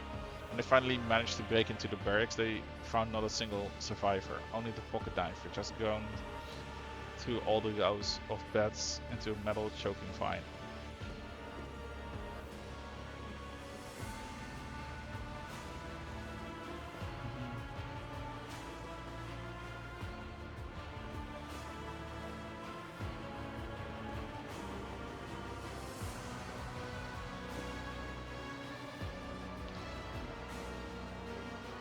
Sorry, I had to read chat for a second. Ask for arms for the stand. Give the Gabala Grogs and they will take an Agri World Captain, Lord Captain. They only understand the brute force and will interpret any concessions as a sign of weakness. Okay, I'm gonna have to deal with this.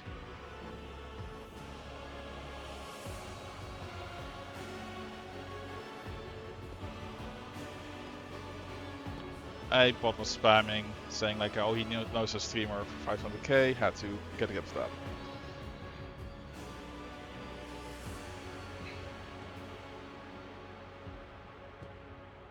Twitch rank pro, yeah. Persecution will stop and I will expect you to assist in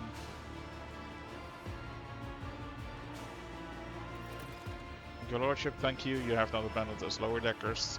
You've come yourself and so I'll tell my grandchildren about this. Nice. Of course, Your Lordship will root out any nasty business faster than the Enforcers and will leave no stone unturned.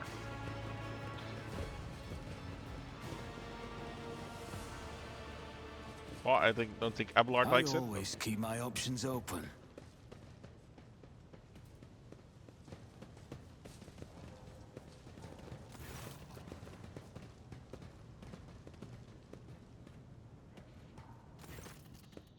Stopping unexpectedly, Abelard purposely dismisses the unit to stand at a distance and addresses your other companion saying, I have an urgent matter to discuss with the Lord Captain, please give us a moment. Abelard looks at you, and his last vestiges of restraint vanish. Well, are you pleased with your investigations, Lord Captain? Your knowledge... You're kowtowing to the disloyal rabble. You believe their lies and showed them leniency. Next time the ship is attacked by cultists, that rabble will welcome them in with open arms and allow them to wreak whatever havoc they like, because they see as a weak leader. Is that how you see your future at the helm of the Von Valencia's Protectorate?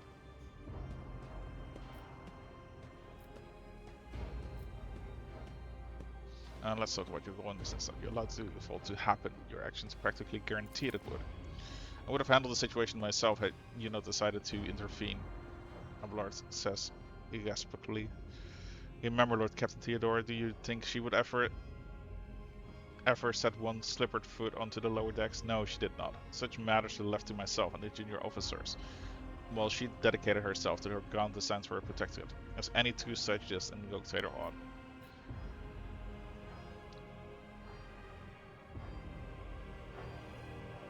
Maybe if Lord Theodore had spent more time on traveling matters, she would not have wound up that. There's a new Lord Captain aboard this ship now, and I will not repeat her mistake. I wouldn't be too willing to trust in my seneschal and not fill my head with such matters, but the situation spoiled other ships to Abelard. Give me a reason why I should continue listening to your advice and trusting your judgment. Yeah, now I don't see. Okay. Abelard looks at you, stunned and exhales loudly. Then he nods curtly. I commend your decisiveness, but I'm uncomfortable with introducing new protocols in the midst of a crisis. And Abelard stands straight at attention. I lost my temper, Lord Captain, and I believe I ought to explain myself. Abelard speaks slowly, the word not coming easily to him. The prosperity of the Von Valencia's protectorate is not just an empty phrase to me. I left the Imperial Navy for the chance to see it flourish. It was the most momentous decision in my life. I did it because I saw in Lord Captain Theodore's deeds the sign of true greatness. Rogue traders do not simply forge new routes and capture worlds, they create order out of anarchy. That creative impulse was entirely lacking during my time in the military. So I left behind everything I had known, everything my family had known. I come from a long line of officers, and I embarked upon this incredibly reckless venture. Lord Captain Theodore entrusted me with all the concern she had no time for. She would go off on her flagship for long periods to distant frontiers and scouting voyages, and the advancements of the entire protectorate rested on my shoulders. And then suddenly everything that had been built over years and years began to quake, rattling like a flimsy hanger on a seismically active world. One of the officers betrayed us, all the Rogue Trader was killed, and who knows what is happening on the planets. I'll tell you this honestly without fear of appearing weak. All this has come as a grievous blow to me. I am not panicking or grieving because I cannot allow myself to panic or grieve. I am duty bound. Yeah, to aid the new Rogue Trader, to aid you, to find your footing as quickly as possible. And to do that I must insulate you from the problems that in the past have been dealt with by tried and tested procedures set out on the ship regulations. Procedures that were established long ago and have functioned smoothly for decades cannot be deemed access to requirements. And Theodora trusted in established procedures, and she died. I won't make the same mistakes. If you want to keep building the future of the Von Valencia's protectorate with me, stop living in the past. I understand, but you need to learn how to respect me as your Lord Captain and Rogue Trader, accept it, and start living in a new world. A world where Theodora is gone. Okay. The prosperity of the Von Valencia's protectorate is just as important to me. You are the only person who has comprehensive knowledge of how things are gonna. I think in the future I will follow your recommendation. I value what Lord Theodore has created, and I trust that this situation is an obligation in the ship's otherwise smooth operations.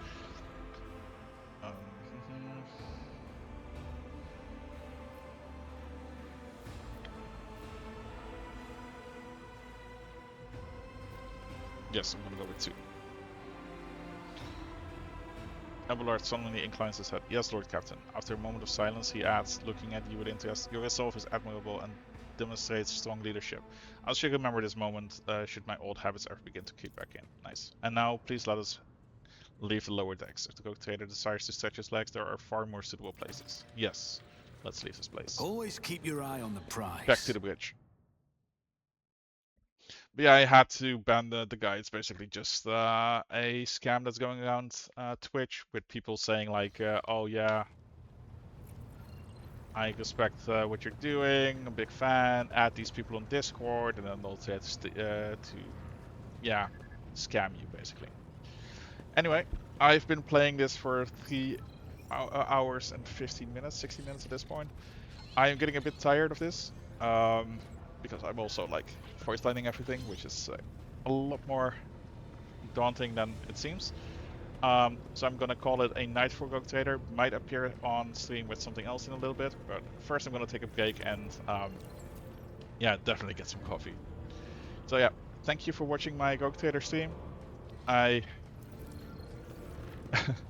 hope you all have a lovely evening, and thank you, Miri, for that. Please take care of yourself.